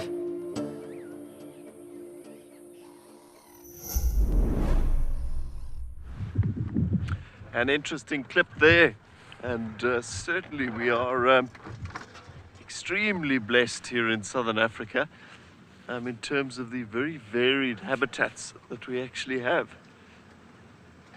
Yeah, in quite a short journey across just South Africa, you can travel from spectacular coast. Sorry, Panda, there's I think a red-crested korhaan just sort of sat there. But yeah, in just a couple of hours, you can travel from some of the most spectacular coastline through snow-capped mountains, desert, tropical rainforest, up into some of the most biodiversity-rich savannas that are on offer here in Africa. What a privilege to call South Africa home. So without a doubt, that is a red-crested korhaan. And if I may say, this particular korhaan is dressed very similarly to Panda this morning. It's all puffed up. Panda's just put on his rugged wear poncho. It's very, very chilly in this sector for whatever reason. And I think this korhaan is feeling pretty similar. Lots of moisture in the air. The temperature is still quite low. The sun hasn't quite emerged for us. So all the more reason to tuck in, insulate, and wait for it.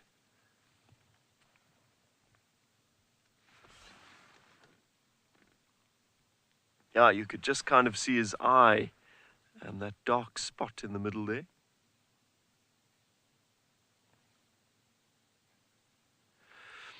Catherine, it's a pretty excellent question, and I'm not 100% sure I have a definite answer for you.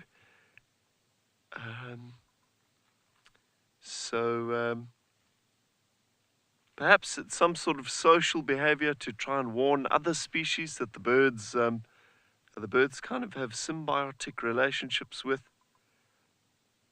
Certainly, a tree squirrel is under most normal circumstances and not under any threat of predation from a leopard or any of those little wren warblers and cisticolas that so often shout their distaste at the sight of a leopard.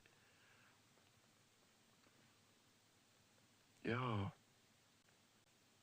Oh, it's a thought-provoking question. Nice to have those mental juices flowing this morning a bit.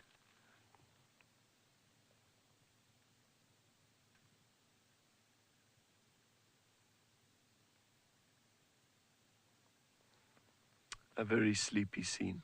The sky blends in extremely well. And I mean, if he's particularly tricky for us to see as humans with an imagination, very detailed color vision.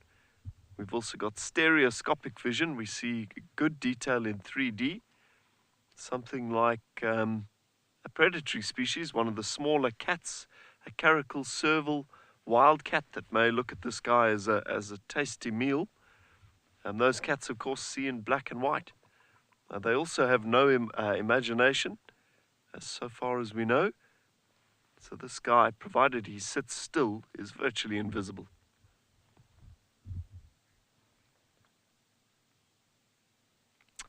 Nice. Well, we were chatting about plain zebra a little bit earlier. So time to head back to Eric in Namakala, where he's had some success with those donkeys in pajamas.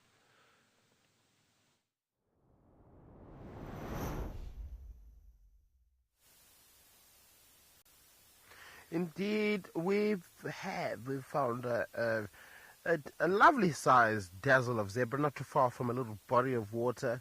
And there are some other animals here. There's some red hartebeest further up, and then the gemsbok as well. We saw the gemsbok running, come tearing out of the bushes, but we don't know what it was from. There were vehicles on the other side, but still boggles the mind as to what it was running from. You can see there's a fork-tailed drongo sitting on one of the mares over there, and this is typical behavior from them. Obviously, I've said it before. These drongos are opportunistic hunters and feed on anything that they can see moving away from the zebras. Calvin, even have a dazzle. Oh, look at that. That's such a cool little kind of illusion almost. See all those heads on the floor? Quite cool. Amazing. You can see here that the stripes of the zebra, of the plains zebra, do go over the belly there. But you can also see that there's a much lighter stripe in between, especially if you look at the rump. Much lighter stripe in between those two dark stripes. That is what we call a shadow stripe. When you look at the Cape Mountain zebra, they don't have that shadow stripe. Instead of having the shadow stripe, that would be a normal stripe, so it would be a darker one.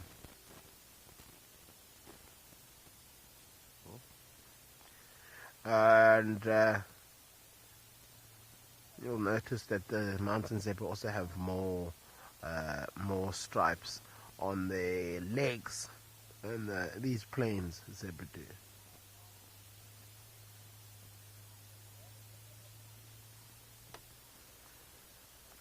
See that drongo is moving a little bit there.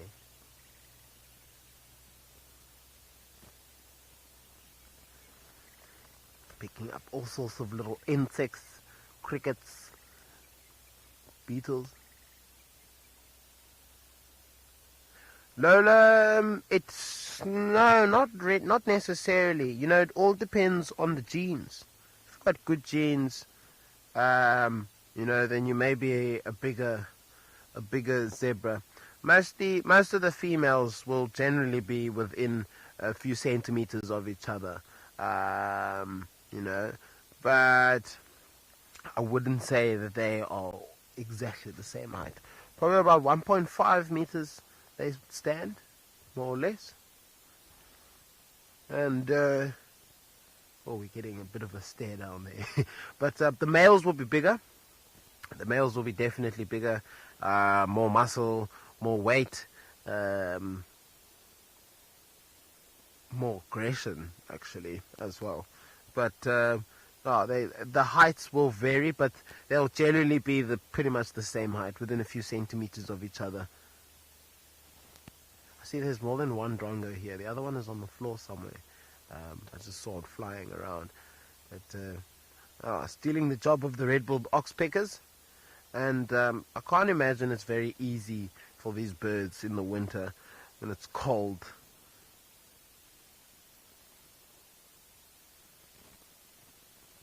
June grew, they stripey to help with cooling themselves down and warming themselves up.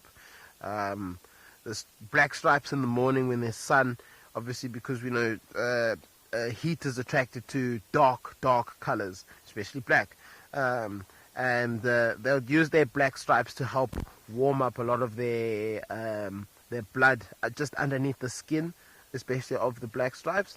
And that will in turn help warm them up throughout the morning. In the afternoons they use there's almost like they have, obviously the heat is still being picked up by the black stripe, but when the heat kind of moves towards the white stripe, it actually drops because the white is reflecting the heat. So it creates these little kind of whirlpools just above the layer of fur, and that's almost like their own air conditioning.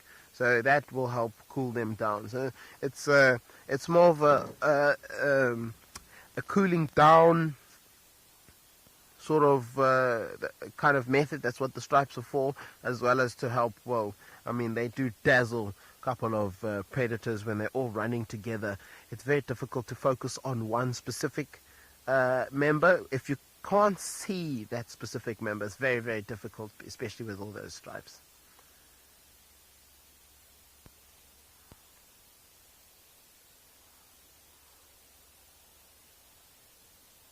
Everybody's heads on the ground.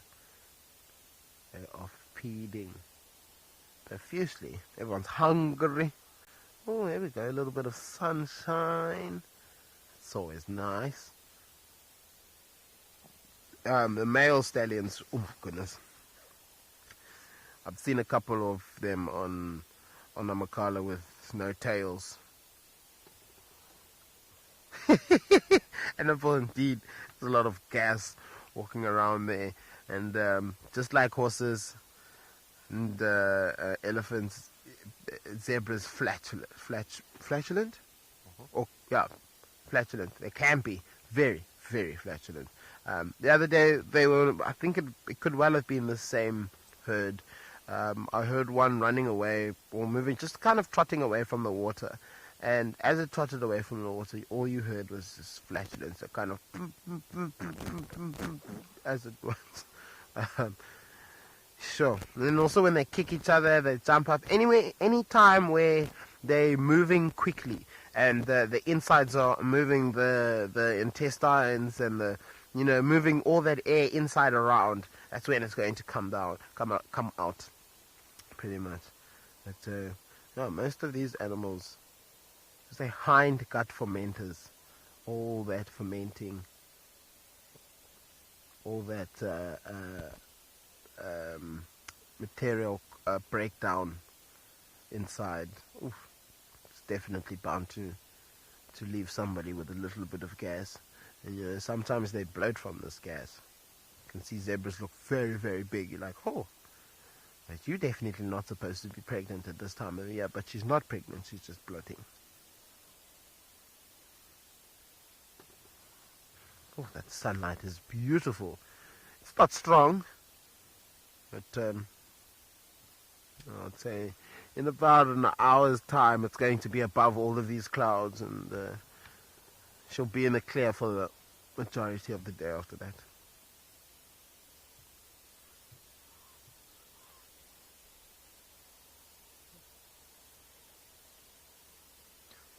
Where are you guys going? You go behind the bush and now you're coming back out into the open. Oh my goodness. Look at all those stripy bums.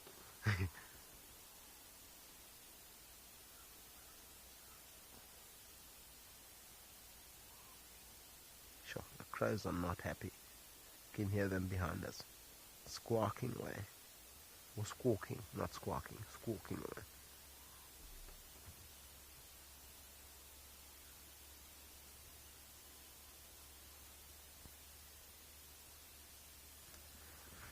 You can see that lovely, lovely orangey tinge from the sun shining down on these beautiful, beautiful animals. Oh, so like I was saying with the stallions, is they can get very, very aggressive with each other, and quite often, to prevent them from reproducing with others, they try and bite their testicles off. And sometimes the tail can be lost, the ear can be lost, the pieces of mane, chunks of body. It's quite gruesome.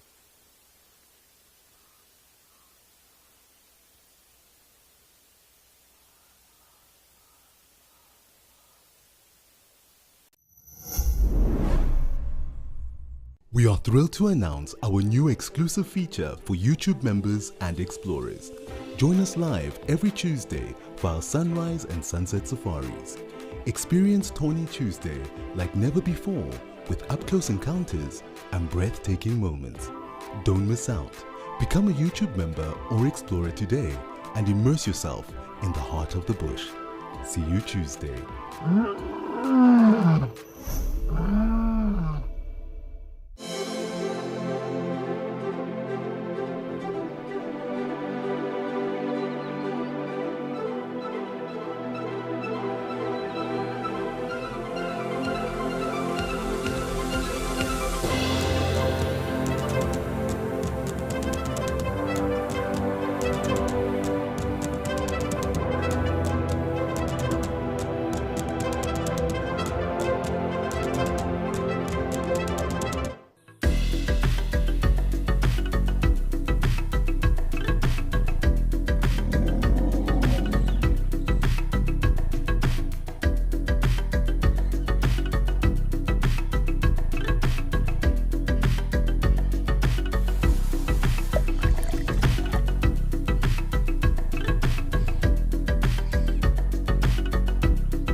you sometimes imagine what Wild Earth would be like without adverts?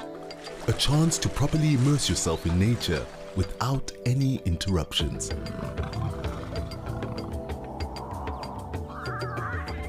Sign up to be an explorer for a small monthly fee and you can truly escape into the wilderness. Ad-free viewing is now available on our app as well as on our website. Wild Earth, it's in your nature.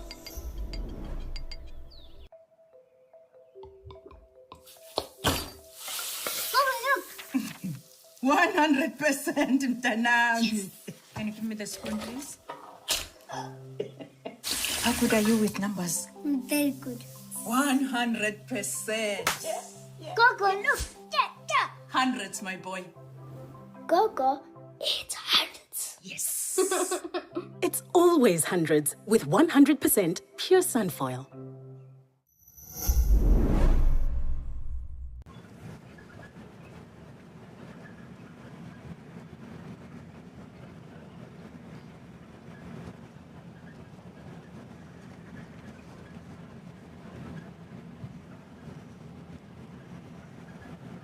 Can see some patches of blue sky showing through.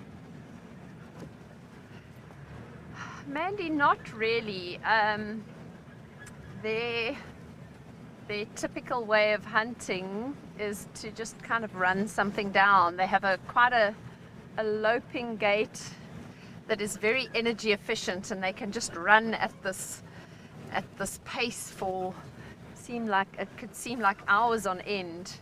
And so they would probably more likely run something down. It's normally something that they've startled as they're moving, as they're on the move, and then they'll just run it down as a group.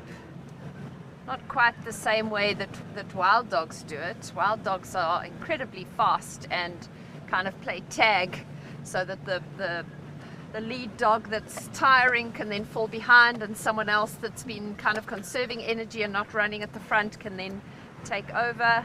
So wild dogs have a different way of doing it. Hyenas will just move through the bush in a kind of a slow, loping, energy efficient gait, and then if they startle anything they can then grab it. But I've never seen hyenas kind of split up and communicate with each other like lions do when they're hunting as a pride. It's more just a case of coming across something, startling it, and then running it down. They're very good at preying on the weak and the vulnerable and the old and the slow. Typically that's what hyenas take off.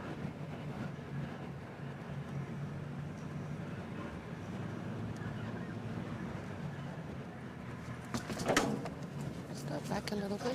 So. Danielle spotted something here. We're just going to double check. It's a nyala. It isn't there. Does Danielle, did you hear that? Danielle? Yeah, was it Jason? Yes, Jason. Jason, I don't shoot at all. I don't take photos while the vehicle is moving, because that's a helpless case. Even with the best stabilization that's now present in these lenses and cameras, not really. So I wait until the vehicle is stationary, and then I try and stabilize either on the still vehicle or on myself or on someone's shoulder, and then I'll use a shutter speed appropriate for the subject that I'm photographing, while trying to keep as stable as possible myself. Danielle spotted an nyala through there. Okay, it was. I just saw the looking quite grayish relaxed. brown colour, and I was hopeful. Yeah. It's a beautiful yellow-billed hornbill here. bull. Oh wow! I missed that. There's a beautiful yellow-billed hornbill, all puffed up on the dead branch there.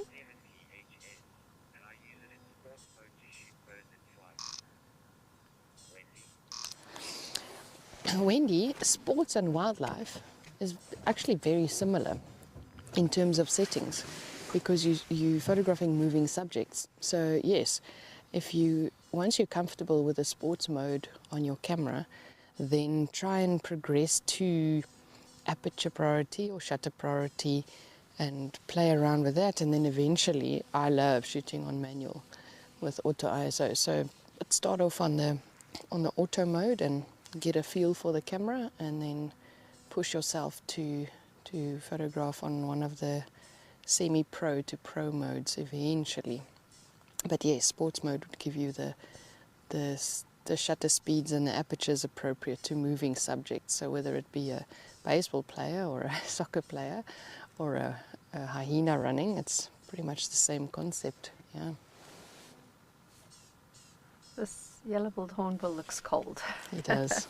He's all puffed up. I'm not feeling particularly cold this morning, but he looks like he's either had a rough night or he's chilly and he's trying to warm up.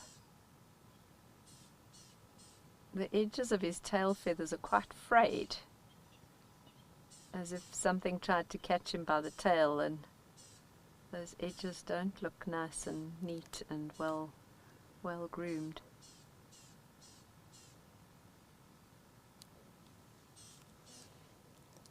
Oh. So Amy said that she's convinced that when a bird defecates, it's about to fly. So let's test her theory. She said it the other day on Drive.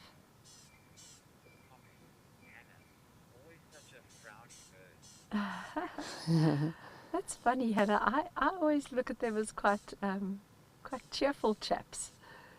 I know the beak is kind of downturned, but I don't know, I always see hornbills as quite, almost like a clown. The clowns of the bird world.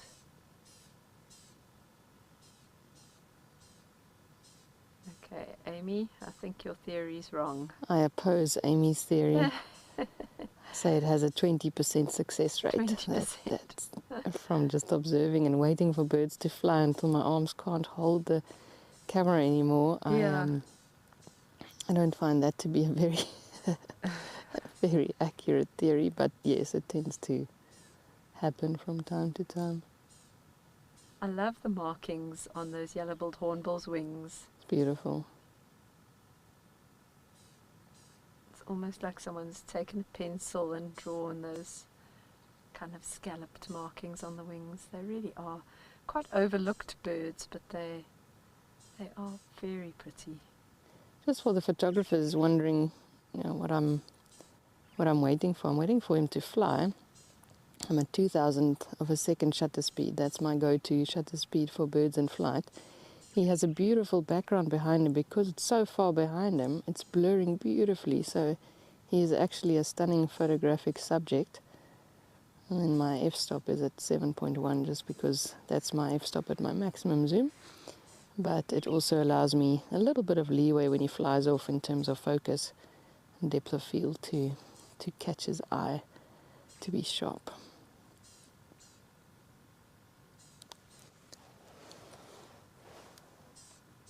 I don't think he's going to fly for you today, Danielle. He looks pretty happy Patience. So you'll see, I'll show Albertus on the camera that it's got a stunning, I've zoomed in a little bit, but see how nice and blurry the background is compared to a background that's very close to a bird. So as soon as you see a subject with a distant background, you know it's going to make for a beautiful image. Thanks, Albertus. And those hyenas have stopped calling. We've been parked here for a while now, around kind of the other side of where I thought they were calling from. But they are not calling for us anymore. Embark on a wild adventure unlike any other. Join our membership program for an ad-free journey through the heart of Southern Africa. Witness the majesty of wilderness uninterrupted by pesky adverts or annoying intrusions. With our ad-free membership program, you can avoid missing any of the important moments and unlock all sorts of other perks. Subscribe now for an ad-free experience across our entire channel. Immerse yourself in the wonders of the wild and stay permanently connected with nature. Are you ready to turn your travel dreams into a reality? Wild Earth Travel is here to make that happen. Africa is full of exciting adventures and stunning wildlife. If you want to meet the Wild Earth crew and animal characters while enjoying a 5-star safari, we can make it happen. Contact us today on info@wildearth.travel or visit our website, and let's turn your African dreams into a reality.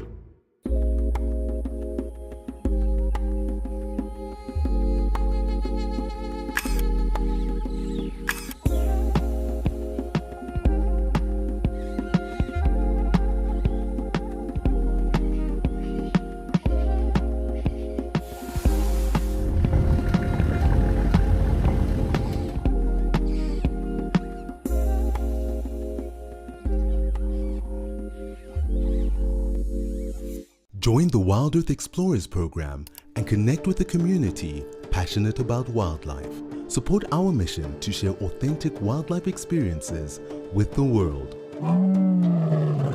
Your monthly contribution helps provide schools and children access to kids' safaris, fostering a love for nature in the next generation.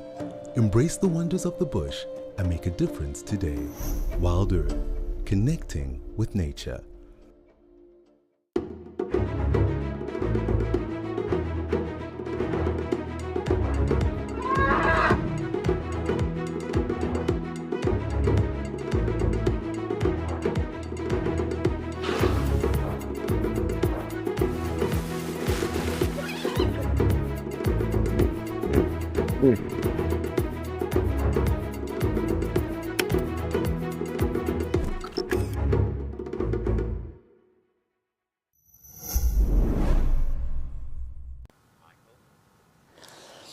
Michael, I do edit my photographs. I use a raw format, which means you get literally just all the ingredients of the cake and you have to make it into something. I used to be opposed to editing years ago when I started photography. I thought, no, you need to photograph as it is and it needs to show. But as time went on, I realized that the camera is not nearly as good as our eyes to see contrast and detail and highlights and shadows, and it's getting there, but it definitely isn't where our eyes are. So my approach to editing is that I edit photographs to look natural, but with the colors that enhance contrast and enhance saturation as I saw it. And then another approach, if I edit for fine art, for prints and things, then I edit a little bit more dramatically, because if you look at art that goes onto a wall, it's often these black and white contrasty images, and so it depends on the purpose of your images. For my socials and for general representation images, I try and edit as close as possible to the way you would see it if you come to Africa. And then if I edit for prints or for fine art, then I would edit a little bit more. Yeah, but it's a very subjective thing. Some people edit a lot and some people don't edit a lot. I tend to really appreciate natural editing in wildlife photography, because I feel it needs to represent it as you're going to see it when you come to Africa and experience a lilac-breasted roller. It needs to look like what you're going to see. So, but yeah, everyone has a different outlook on it, and that's just my personal opinion. Thanks, Danielle. This hornbill's been very accommodating. Very to accommodating. Us, but I think it's time to move on. Thanks, chap.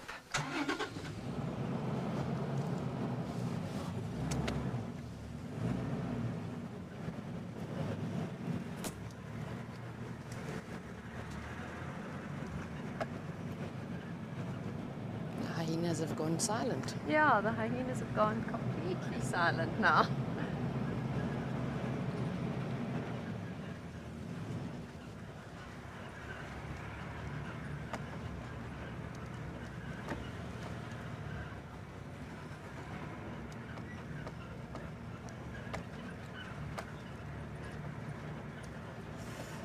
Right, we're going to send you over to Eric and Morgan and see what they are up to at Amakhala.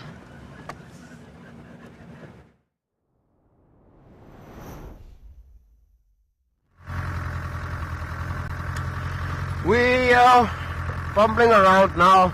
Our cheetahs were left. We left them somewhere there on the other side of this slope yesterday afternoon. So this, coming up here, this is one of the spots where they usually like to hang out when they come this side. Otherwise, you know, they find all sorts of other places.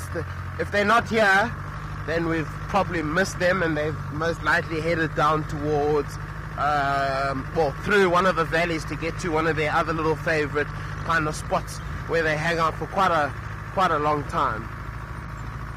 But well, maybe just even a sign, just a sign that the three of them are together, 3 sets of tracks.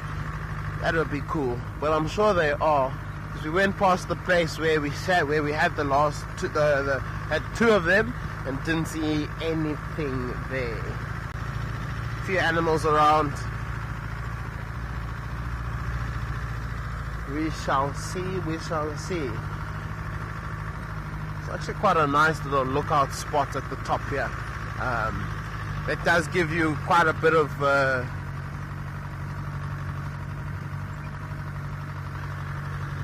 Holly, you're asking if the lion catches the cheetah, will it eat it? Some may, some won't. Most of the time they won't. It's just they're eliminating the cheetah because it's competition for them, and they don't want to have competition. They don't want to have to be sharing the warthogs and the red hartebeest and the black wildebeest. You know, they want to be the only ones to kill them. So by eliminating the cheetah, they're eliminating a problem for them. But they're not really a problem for them. There's plenty of animals for the lions. The lions just don't know that. They don't want to have to compete. So they won't really kill to eat. That's kill to send a message, you know. It's kill for dominance. It's the same with you know, male lions that kill each other. You know, they kill each other because they want to be the dominant male. They're not killing them because they're hungry. They're killing them because they were a problem and they were stopping.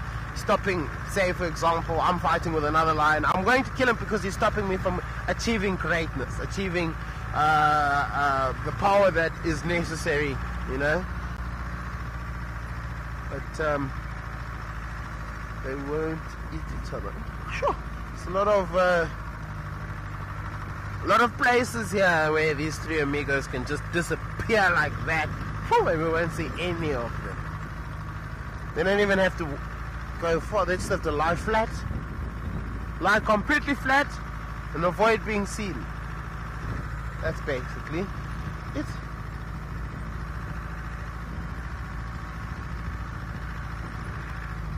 There's a lovely little milkwood that is up here.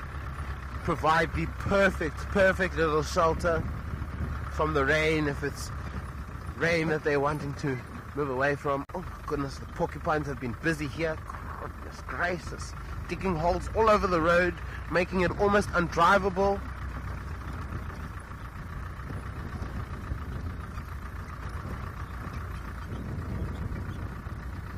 We're going to send you back up to Maxine, who's got something also with a little bit of spots. Oh my goodness, everyone. I'm just going to turn us round. We have Kalamba, and she has just walked past our vehicle. We were busy birding, looking at a small accipiter and trying to figure out what it was. And Danielle squeezed my arm and said, "Stop birding, look what's lying in the grass." Like right past her. She was lying on the side of the road looking at us birding. She literally got up and just walked right past the vehicle. Just turning around. She's walking down the road. Sorry guys, I'm just trying to get a clear view of turn around in this tight spot. But we'll see her soon. So I'm so glad I listened to Cedric's advice. He told me to check Mamba Road regularly because she loves to walk here. Oh, hello girl, where have you been? You've had us searching for you everywhere. Can still hear some hyenas in the background. Yes. I got an owl and I got a leopard this morning. I am in my element. And the queen, not just any leopard. It's our beautiful queen.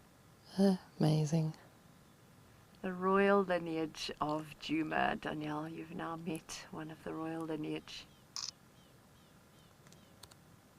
I haven't been able to get a nice view of her belly as yet to see whether she's got suckle marks. She looks like she's got a meal in there. Not anything too big, but she does look, but she also looks like she could be wanting to hunt. So maybe I was looking at her from the wrong angle. Maybe she is a bit hungry, or she ate something quite small.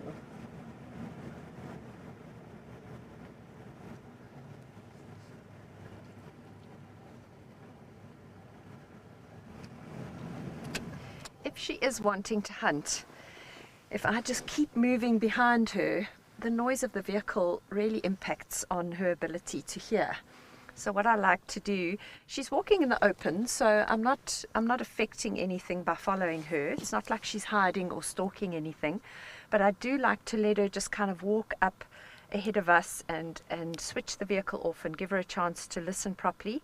And then as she moves further away from us, I'll play catch up a bit. So if we can, we'll find a spot where we can maybe get in front of her so you can get a really nice view of her from the front. But for now, I'm going to kind of follow her, stop, let her move ahead, and then we'll play a bit of catch up. She looks like she could be scent marking there. So now's our chance. Yeah, look, she's turned around. She's spraying, she's rubbing her feet on the ground, doing a proper little territorial march, but at the same time very aware. Leopards multitask all the time. Mark territory, but keep an eye out for anything that might be potential food. Oh, I'm super chuffed. I'm super chuffed. Super, super chuffed.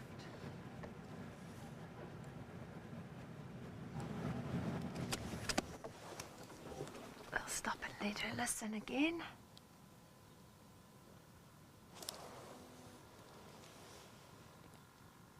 So even when an animal walks away from you like this, they often stop and look sideways, which makes for a great photograph.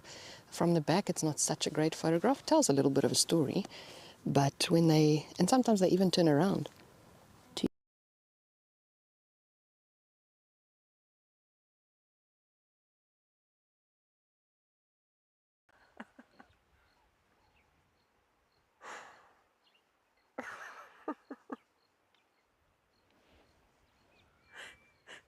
That is the most assertive gosling I think I've ever seen. Oh my goodness.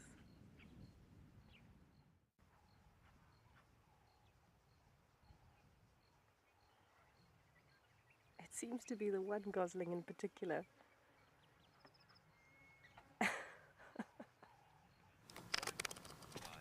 Well, sorry about the signal there, everyone. Not sure what happened there because we are on quite high ground. Hopefully the signal will play along with us because our queen is really giving us a show this morning. I'm just going to use the scent marking opportunity to catch up with her a bit, but I also don't want to put any pressure on her. As a guide, you've got to be so aware of what the animal is doing. I don't want to be the cause of her feeling like she needs to speed up and move away from us. So I'll keep a respectful distance the whole time to the point that I'm not changing the way she behaves or changing her movement at all. Look, Talamba's incredibly relaxed, and with other leopards that distance might need to be greater, but I don't want to just assume that she's relaxed and I can get as close as I want to. We do always need to just be aware of the animal's needs and respect them. Does the male leopard recognize that he's the father of the cub? So, Trevor, that's a very interesting question, and certainly the male leopard knows which females he's mated with. So they can recognize individuals, they know who they've mated with, who they haven't mated with. So the verdict isn't out on this, whether the male recognizes the female that he's mated with and that's why he accepts the cubs, or whether he can actually smell something in those cubs that tell him that they're his cubs. And I don't think anyone knows the true answer to that. What I do know, I'm just going to quickly call this in on the radio because I've been a bit lapsed. So let me quickly call this in and then I'll carry on answering that question. Stations we have located on the Tlalamba female, slowly mobile in a westerly direction on Mamba Road towards the drainage line. Oh. Sorry. So female leopards will sometimes, if their territory overlaps a number of different males' territories, or if there's kind of a few males in an area, maybe a time where they might just during that time, they will sometimes try and mate with all the males around to try and confuse them. So that makes me think that possibly the male, she is looking at something there, guys. Definitely. That makes me think that possibly the male doesn't recognize its cubs and just knows that it's mated with that specific female. But no one really knows the answer to that question. It's an intriguing one. She is very focused now on something. I'm going to just stay at this distance. We did see an Inyala when we were stopped chatting down there, and it might be that she has seen that same Inyala bull.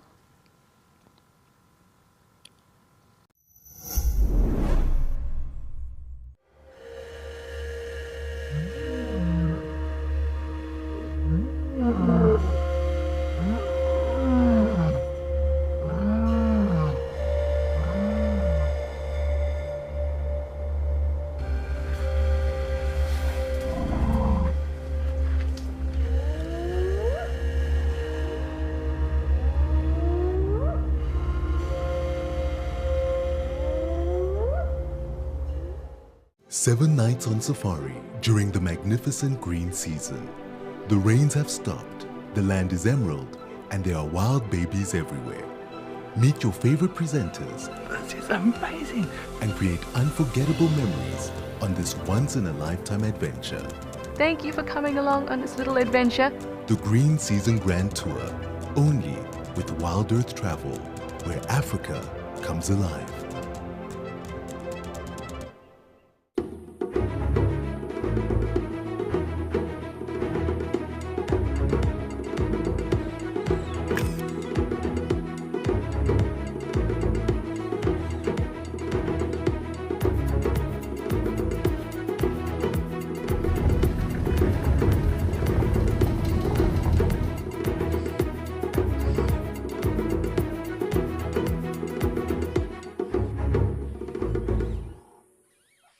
Join us for an unforgettable 5-day event dedicated to an animal that was once the most widespread carnivore in the world.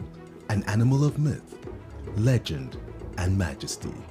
Learn from our wildlife experts about their behaviors, habitats, and conservation efforts to protect them.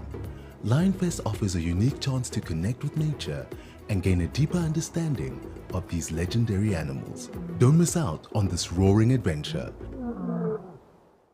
When you're on the hunt with wild dogs, you can't afford a pit stop.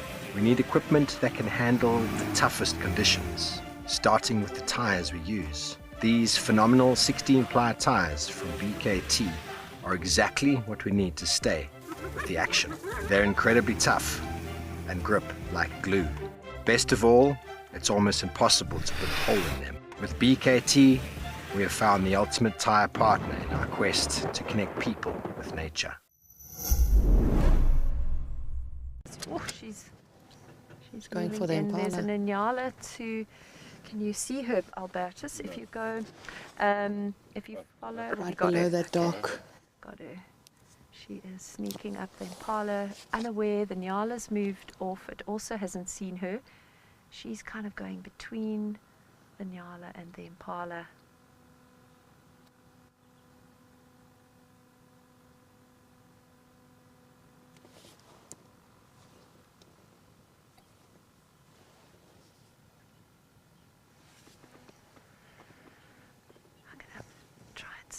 forward slightly, still going to stay on the road.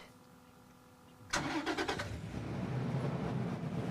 have unfortunately been in a sighting where the vehicle affected the impala and it affected the leopard's hunt, and it was very sad to see. Yeah, yeah, no, it's something you don't want to have happen if at all possible.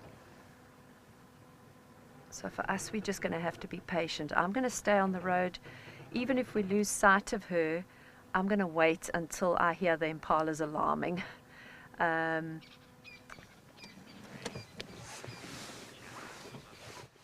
Yes, her tail is chatting, exactly, Ray. That tail tells so many stories with the way it twitches like that. It's a telltale sign. Exactly, excuse the pun. I've lost view of her. I can still just see some of the impala. She's quite close to them. They haven't alarmed at all. They haven't alarmed at all. Well. They have no idea. The Nyala also didn't see her, which is amazing. She snuck between the two groups. But she's definitely focused on the impala, not the Nyala. I think a Nyala bull is quite big for her to tackle. Yeah.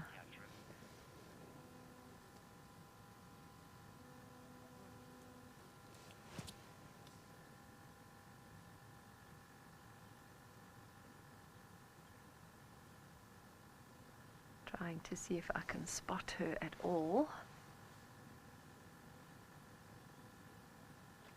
But I can't.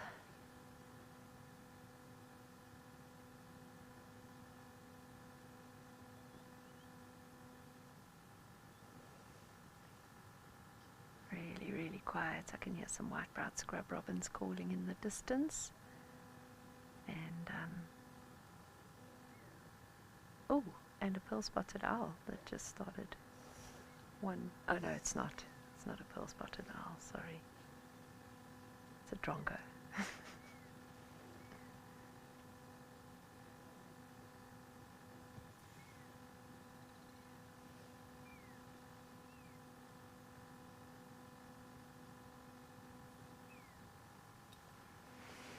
Sorry, I know that from where we are you can't see much, but it is, sorry, I'll let Danielle answer that question in a second. I was just saying I know you can't see much, but I'm really not going to go in there, so we're just going to have to all be very, very patient. Yeah, sorry, Danielle. Absolutely agree. Nimbus, no, it generally doesn't. When you're sitting in a hide and it's really quiet and the animal's approaching the water, then it sometimes does. But unfortunately, in a hide you have to be aware of it. But out on drive, generally, it doesn't bother them at all. I've never been in a situation where even the loudest shutter affected the behavior of any wildlife from the vehicle.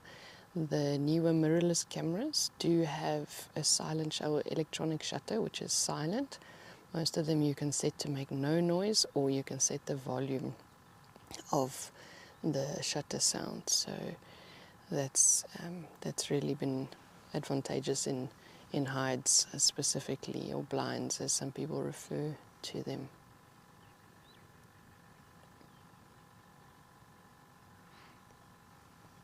I am a little bit concerned that given the proximity of those hyena calls we heard in this area earlier, if she makes a kill, she's going to have to get it up a tree really quickly, because I think I just saw her. Sorry. I think the hyenas will be on it in no time. I thought I saw something duck to the left and then go right again, but I can't see it now.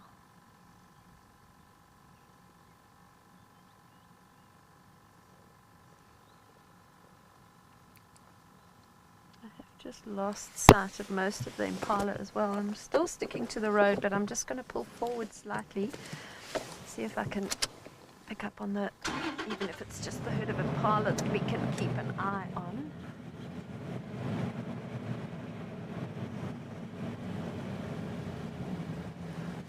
Anyone else see any impala? Albertus, you're nice and tall. I'm so so short. I don't think they've moved far, the impala. I think they're just off in the thick. They're still very silent. We would have heard them if they'd run off or alarmed.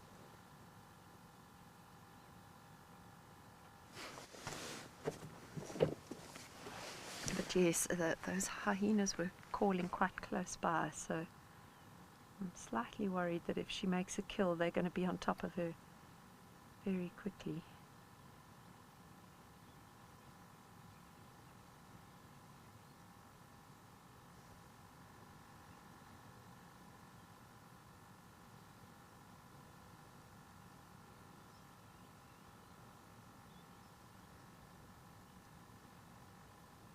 Was quite a big herd of impala in there, so lots of eyes and ears that are kind of available to pick up on her.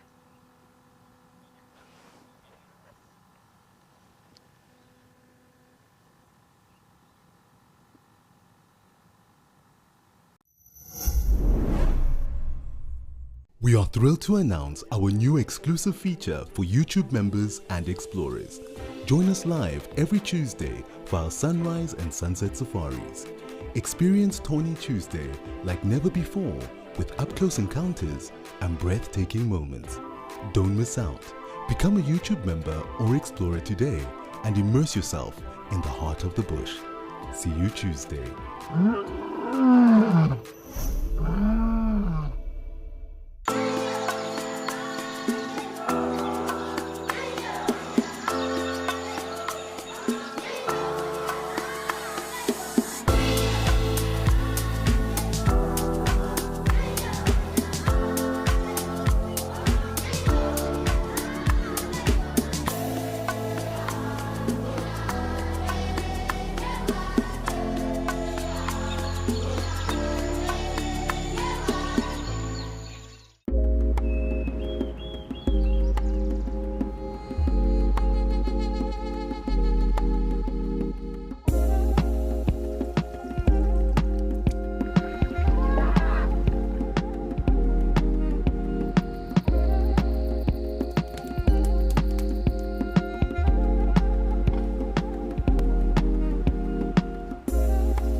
Chatting around the fire is an ancient practice that has connected humanity for centuries, and we want to keep it alive in our modern age. As an explorer, you'll have access to intimate gatherings with our naturalists, fascinating guests, and experts where we share knowledge, insights, and stories around a crackling fire. Rediscover the power of connection. Sign up to be an explorer today and experience the magic of Wild Earth's fireside chats. Every guide in Africa has been on an endless quest for the ultimate bush wear. Until now. Rugged Wear has a huge range of amazing bush gear for every wild situation. In the midday heat, those chilly winter mornings, in the storms of summer. Rugged Wear has the bush kit for every wild occasion. Locally made in South Africa, crafted with precision, stitched with quality.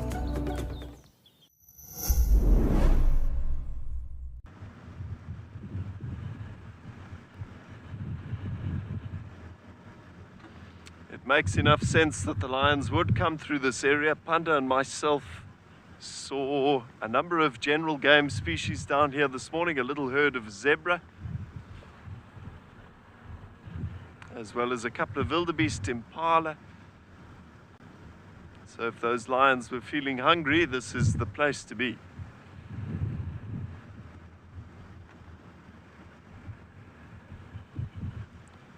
We're going to try and curb our excitement, take things nice and slow, cover all of our bases.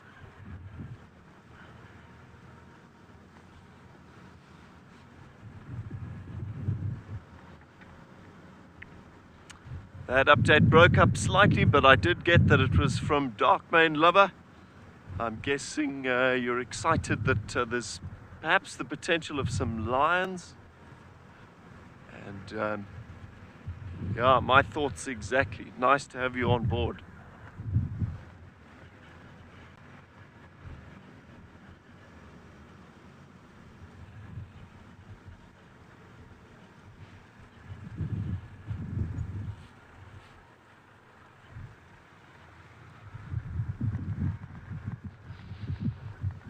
See those zebra and things deeper in the bush there. We're not going to stop. I'd like to just keep moving.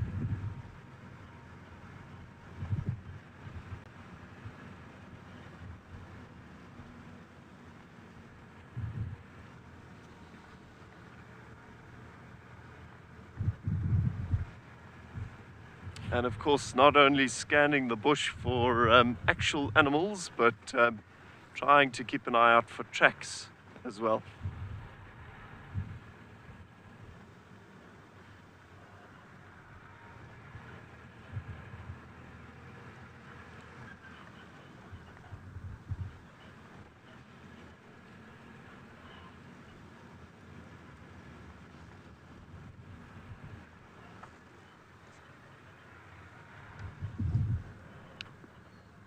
Good morning there. Real Shamori? Certainly. Nice to hear those birds defrosting, re-emerging. It is a sign of good things to come. It's turning into a much busier period in the Sabi Sands. What a relief.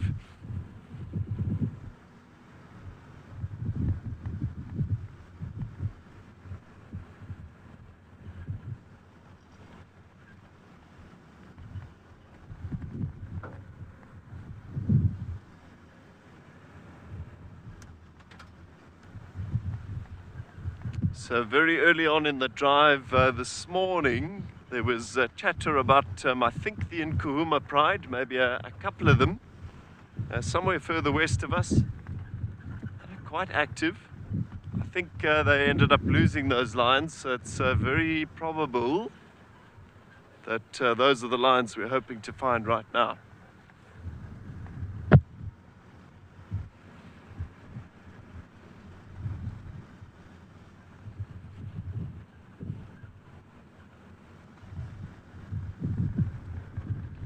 Champion, well, to give Panda and myself a little bit of a chance to try and follow up here, I think we're going to check back in with Maxine and see if she's managed to relocate on Lalamba.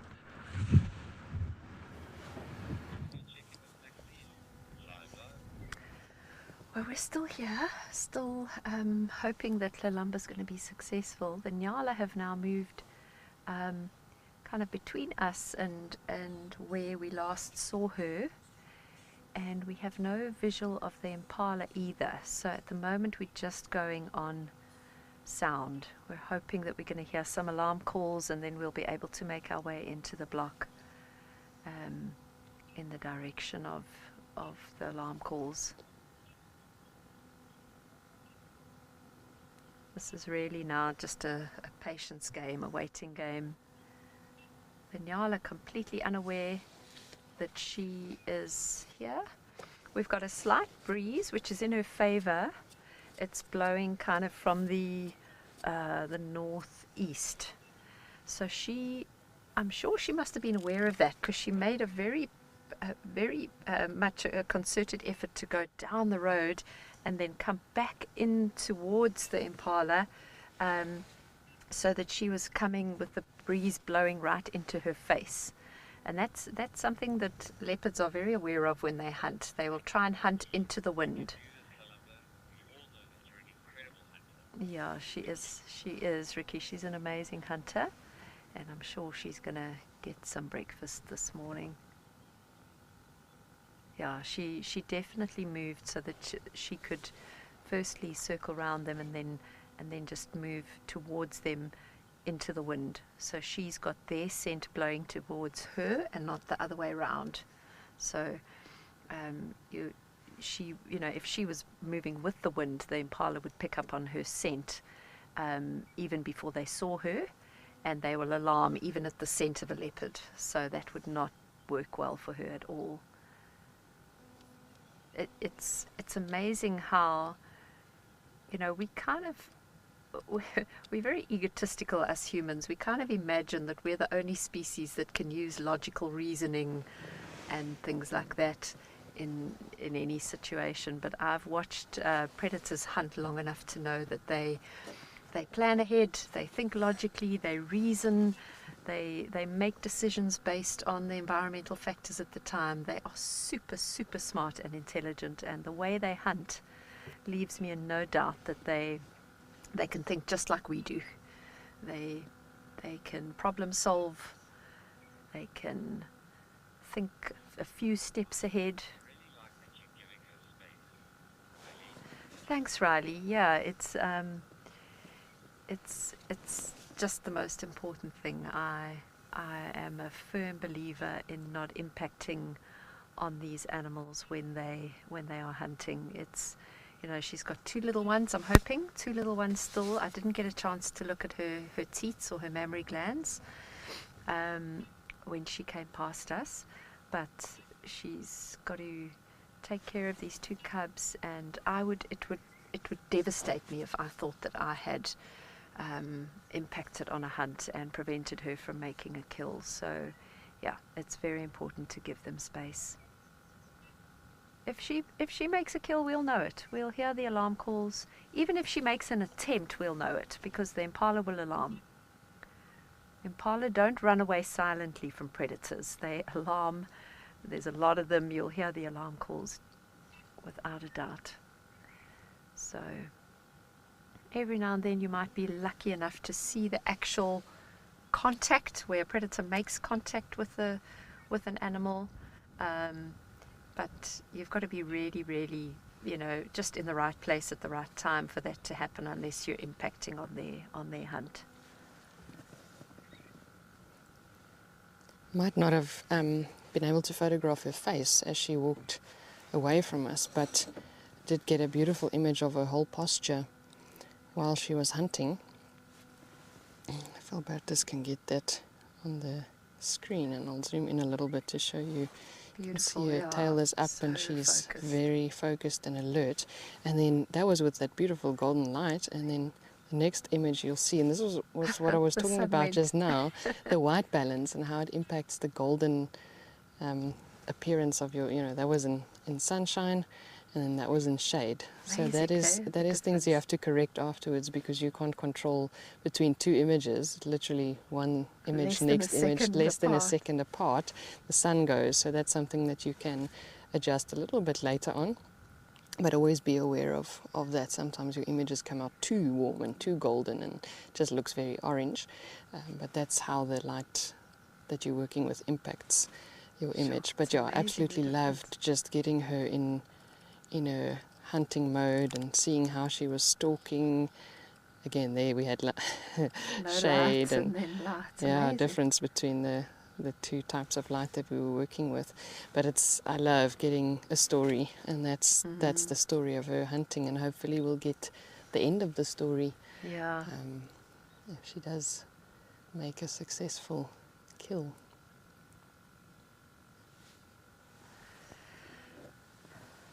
There's a good chance that if she gives up for whatever reason, if she's seen, or if she suddenly decides, okay, no, that, you know, the wind's changed and things aren't in my favor anymore, she might just carry on through the block and we won't see her again.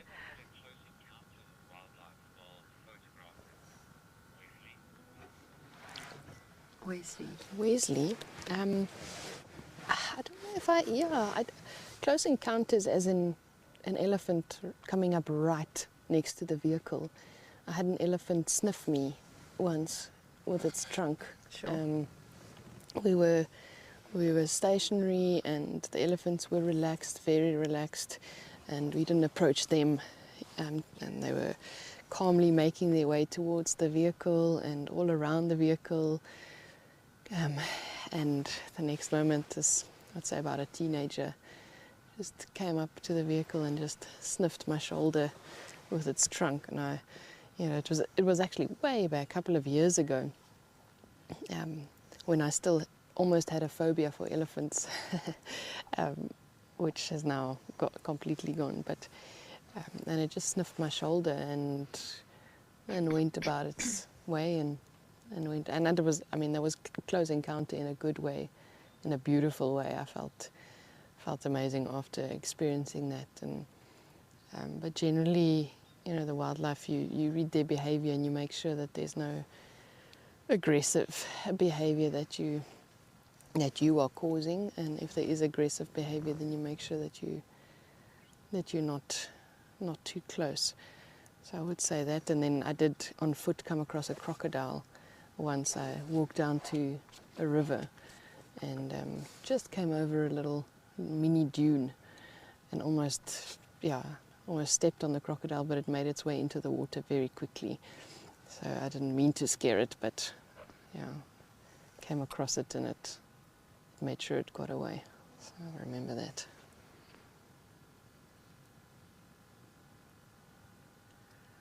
So beautiful now. The sun has come out. We're getting some nice warm rays on our back while we sit here.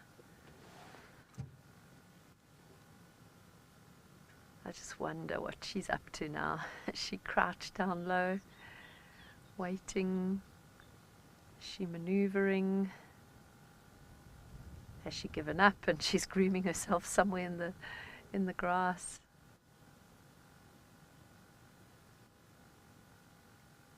All is very quiet. We're going to send you over to Eric while we patiently wait here for Tlelamba. And I think he's found another one of the big five to show you.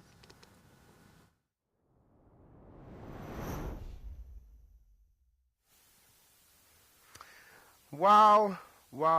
So we were gearing up to do our, we were going to get off the vehicle and do an off-vehicle segment. Morgan turned around. We just heard this like stampede, and he's like, "Oh my goodness, the buffalo are here!" I was like, "Are you joking?" You know, because like, if this is one of your jokes, now's not the time for that. He's like, "No, really, the buffalo are here," and yeah, they came stampeding down to come and have a little drink of some water. That's, I don't know about this water. You can see them all kind of congregating around one little pool there.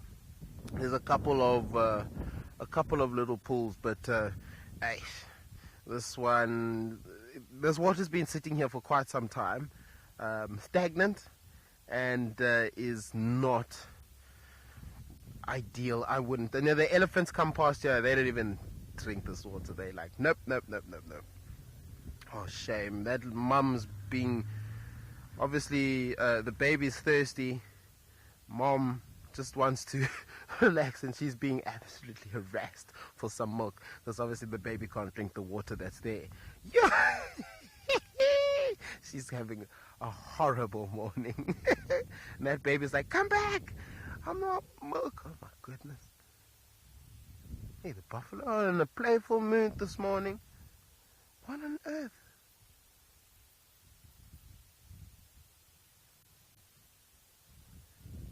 They're like little show ponies, prancing around the place. Sure, look at that dugger boy. My word. He's a big lad. Oh my goodness, and there's a bigger one even coming. Well, I wouldn't say bigger. Say the same size. Yeah. We're going with bigger. He's a little... his body mass, I think, is bigger. But goodness gracious. I think he's got longer legs. But wow. Wait, look at that guy. Oh. Buffalo get the nickname Black Death. That looks like Black Death to me. You don't want to be on foot and this guy comes charging at you. This is not what you want. This could be... could be the last time you ever go on foot.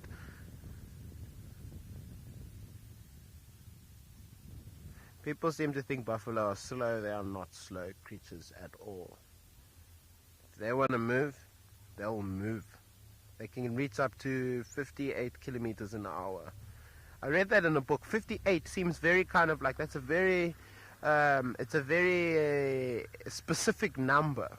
You know, why not like 55, or why not just round it up to 60?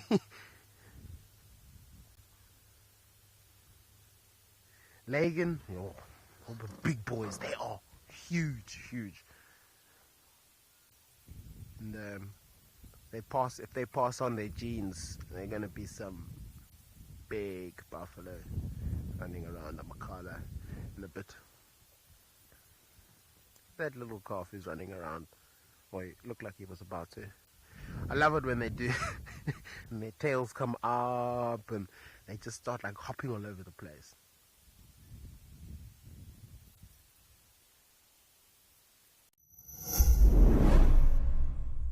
Embark on a wild adventure unlike any other. Join our membership program for an ad-free journey through the heart of Southern Africa. Witness the majesty of wilderness uninterrupted by pesky adverts or annoying intrusions. With our ad-free membership program, you can avoid missing any of the important moments and unlock all sorts of other perks. Subscribe now for an ad-free experience across our entire channel. Immerse yourself in the wonders of the wild and stay permanently connected with nature. Join me next year for a magical trip to see the mountain gorillas of Volcanoes National Park in Rwanda and the Carnival of Abundance that is the Great Migration of the Mara Serengeti. This is a life-changing adventure that will bring you face to face with our great ape cousins and then immerse you in nature's greatest spectacle. Contact us today on info@wildearth.travel or visit our website, and let's turn your African dreams into a reality.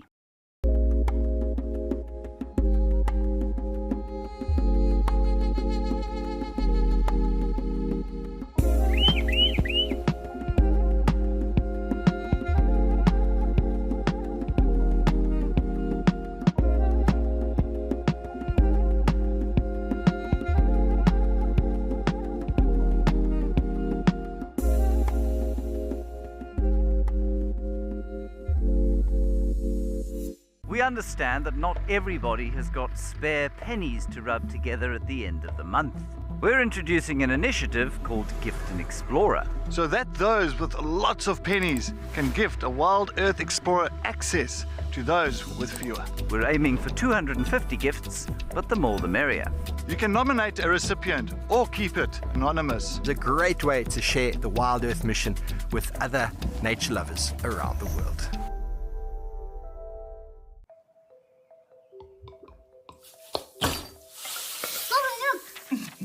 100%, mtanam. Can you give me the spoon, please? How good are you with numbers? Very good. 100%. Gogo, look. Yeah. Hundreds, my boy. Gogo, it's hundreds. Yes. It's always hundreds with 100% pure sunfoil.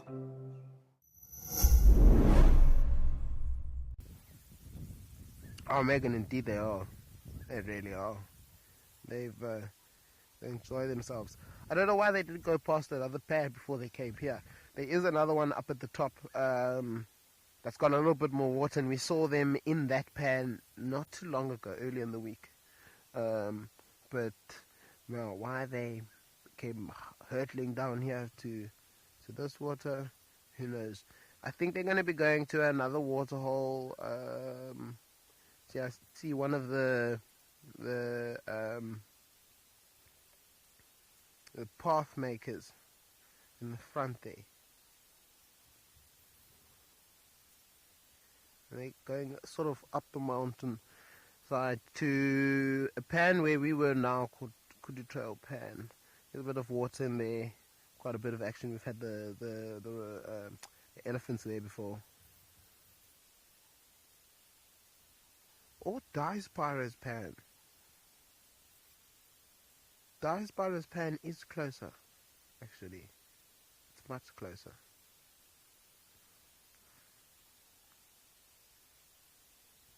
If I'm not mistaken, I think it's just on the other side of this little slope, actually. No, but that's also a little bit of a pan where the water is not necessarily the greatest.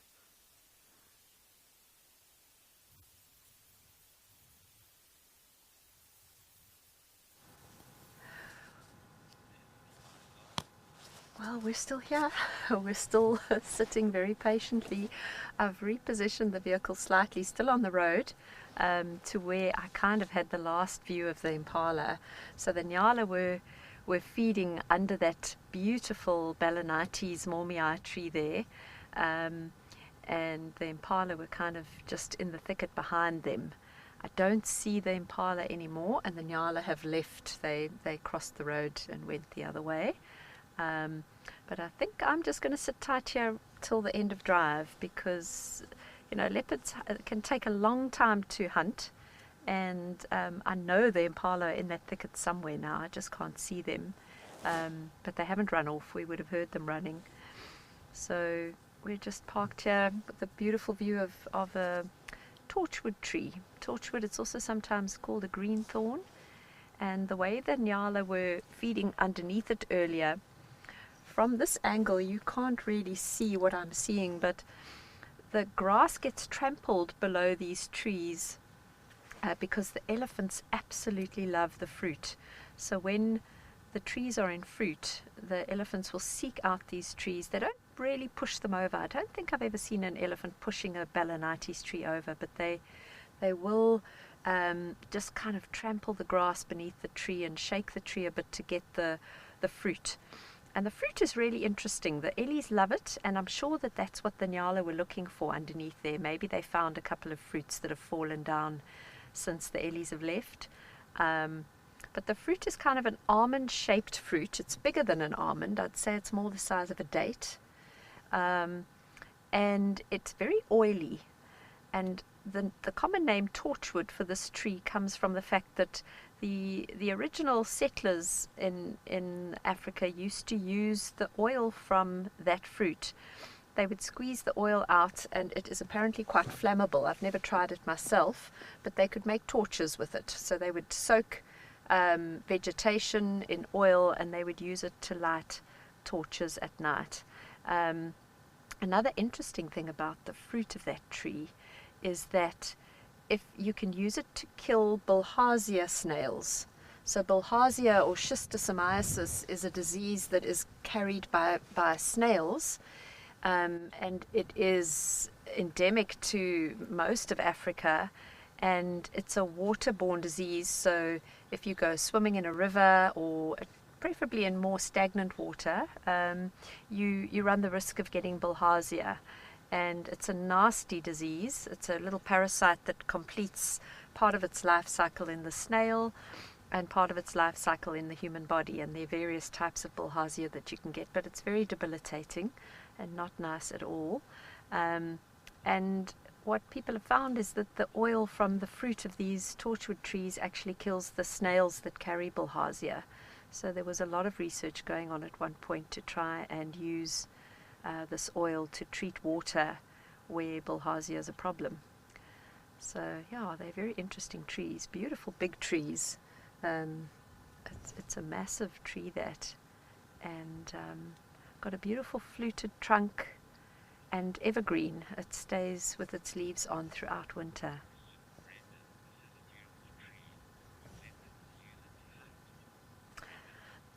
So leopards might use it, to gain a vantage point, certainly. If they need to see, if they've seen something at a distance and they've lost sight of it, they might climb a tree like that to just see if they can spot it again. It's very tall. It's got normally quite a tall unbranched trunk, so you can see that with this tree. The trunk is quite long and unbranched, which can make it quite tricky if they're trying to hoist a kill into it. When leopards hoist kills, it's quite nice if there's a couple of branches that they can use along the way up that can just give them a bit of a foothold. So I haven't often seen leopards with kills in torchwoods. I'm sure it does happen, but certainly it's a lovely tall tree, so they would use it as a vantage point, definitely.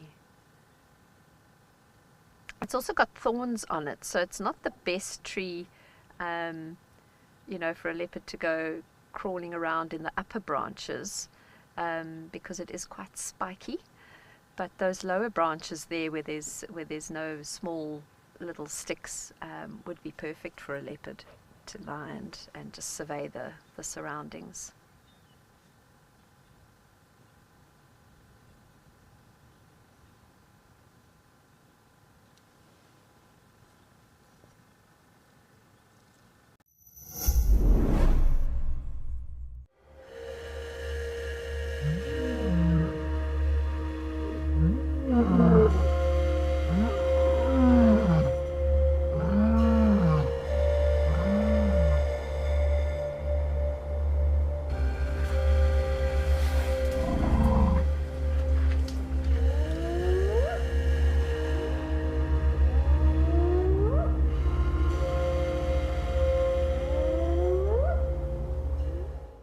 Wild Earth Travel is looking for a solo lady traveler to fill the last place on our grand tour in December. If you are interested in a life-changing adventure with a chance to meet other like-minded nature lovers, then this could be for you. Meet Wild Earth presenters and crew, enjoy daily 5-star safaris, and create memories that will last forever. Don't miss out on this final space. Wild Earth Travel, your adventure awaits.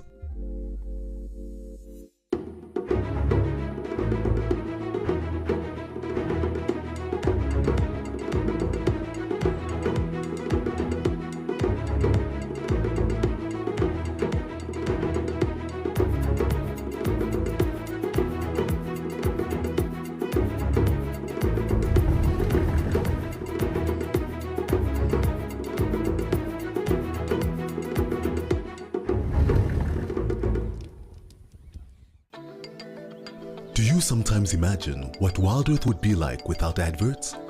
A chance to properly immerse yourself in nature without any interruptions.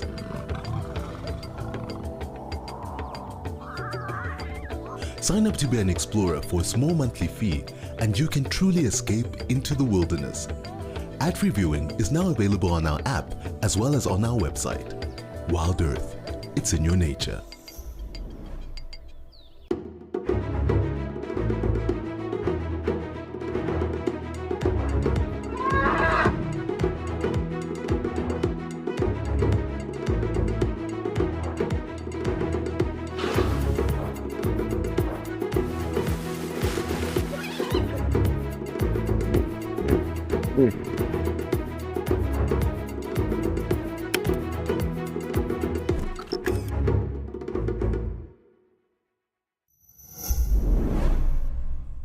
To spot wildlife. We obviously get enough done doing it, but to find animals efficiently and quickly, it is an unbeatable way to do it.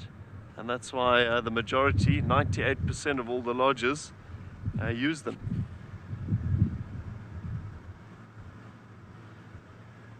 Lots of ellie tracks around. We did pass a couple of elephants in pursuit of these lions.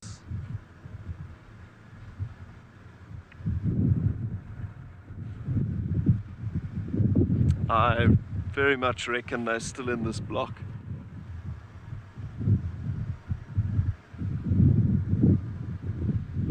No, not necessarily at all, Olivia. So while lions do like to hunt buffalo, and certainly we do see them hunting buffalo from time to time, you don't have to have buffalo to have sightings of lions. It also takes quite a large, strong group of lions to bring down an adult buffalo. So especially when we're talking about smaller groups, 2s, 3s, again we're on tracks of just 3 lions right now. Yeah, those kind of sized groups would be targeting smaller prey items. Buffalo are not really in their repertoire. But funnily enough, as Maxine found that Klalamba female, Panda and myself were at Buffelshoek Dam, and we just switched off. We were getting ready to do a segment on the hippo that's pitched up there, and we heard audio. We heard grunting and horns clacking. So the big buffalo herd is close by. So maybe they'll be making an appearance on Djuma in the next couple of drives as well. And bringing with them bigger prides and stronger coalitions of male lions. Who knows? Only thing that's really sure is it's looking up.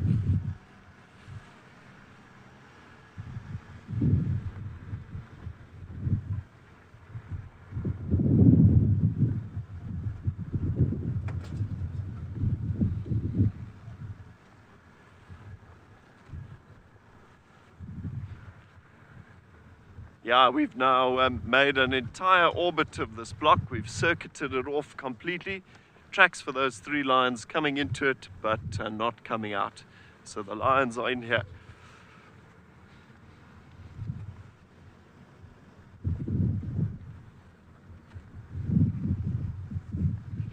Nice. Well, as we make one last attempt to try and get a look at these lions, but otherwise shelf it for the morning, pick it up later this afternoon. Let's check back in with Eric and some impala.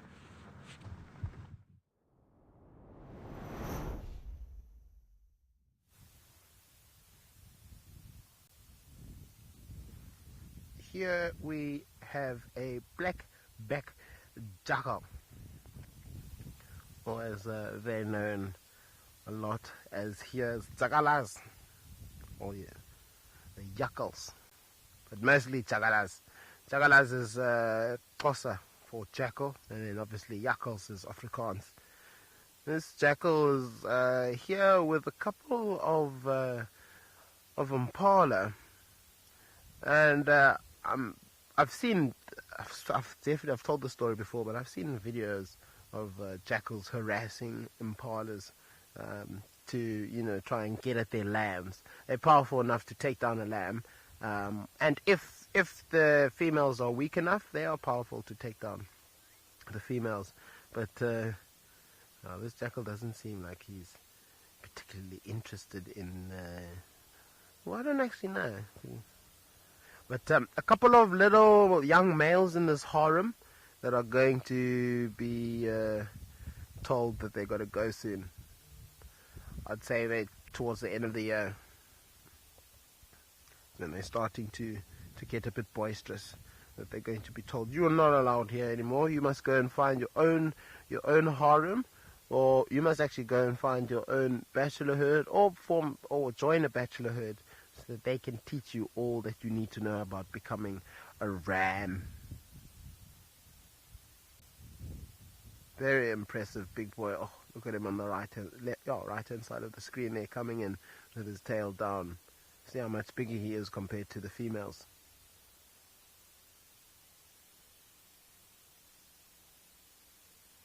Caden, they don't at all. But I'm noticing that this jackal is slowly getting closer and closer towards these impala. They are also moving away. This could be one of those tactics. The jackal's pretending like he's interested in something else. I don't see any small lambs. Most of the small lambs are grown, and are almost pretty much sub-adults now. So I don't think he'd have to keep looking for a meal if he'd like. It's also only just him.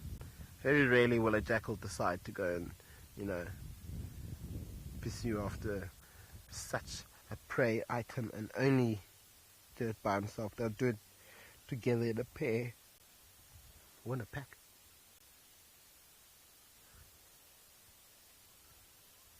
Where did you go? Somewhere around there.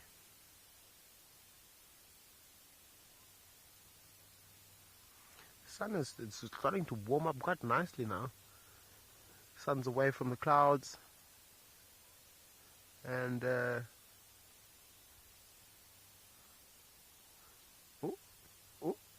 what was that?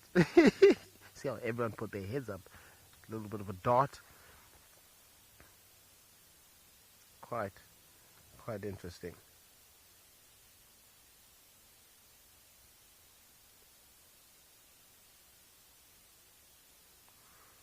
Jackson, a lot happens, with jackals. They get themselves into so much trouble. They tease they tease cheetahs. They annoy the daylight out of the lions. It's every now and then, a cheetah or lion's going to get up and he's going to chase after the jackal because he's had enough now. Enough is enough. This jackal must go away, must leave us alone. So they chase after them, and sometimes they'll be lucky enough to latch onto the jackal. Otherwise, sometimes they may get the very tail end. So that could well have happened to the jackal. We came into contact with another guy, another jackal, who also had missing bits of tail fluff. Elizabeth, has been an amazing drive. Been quite quiet. It started off quite slowly, but it was I think a great morning safari. And we look forward to our afternoon safari, and in the hopes that we can find some more animals. Yeah, the weather's, I think it's going to be a great day today. I don't think the wind's going to be too strong. Oh, I'm going to touch wood right now. That's wood there. But yeah, we thank you for joining. We hope that you check in with us again this afternoon at 3:30. And we'll be live from 3:30 to 6:30. And of course, they'll also be live with the dam cam after this.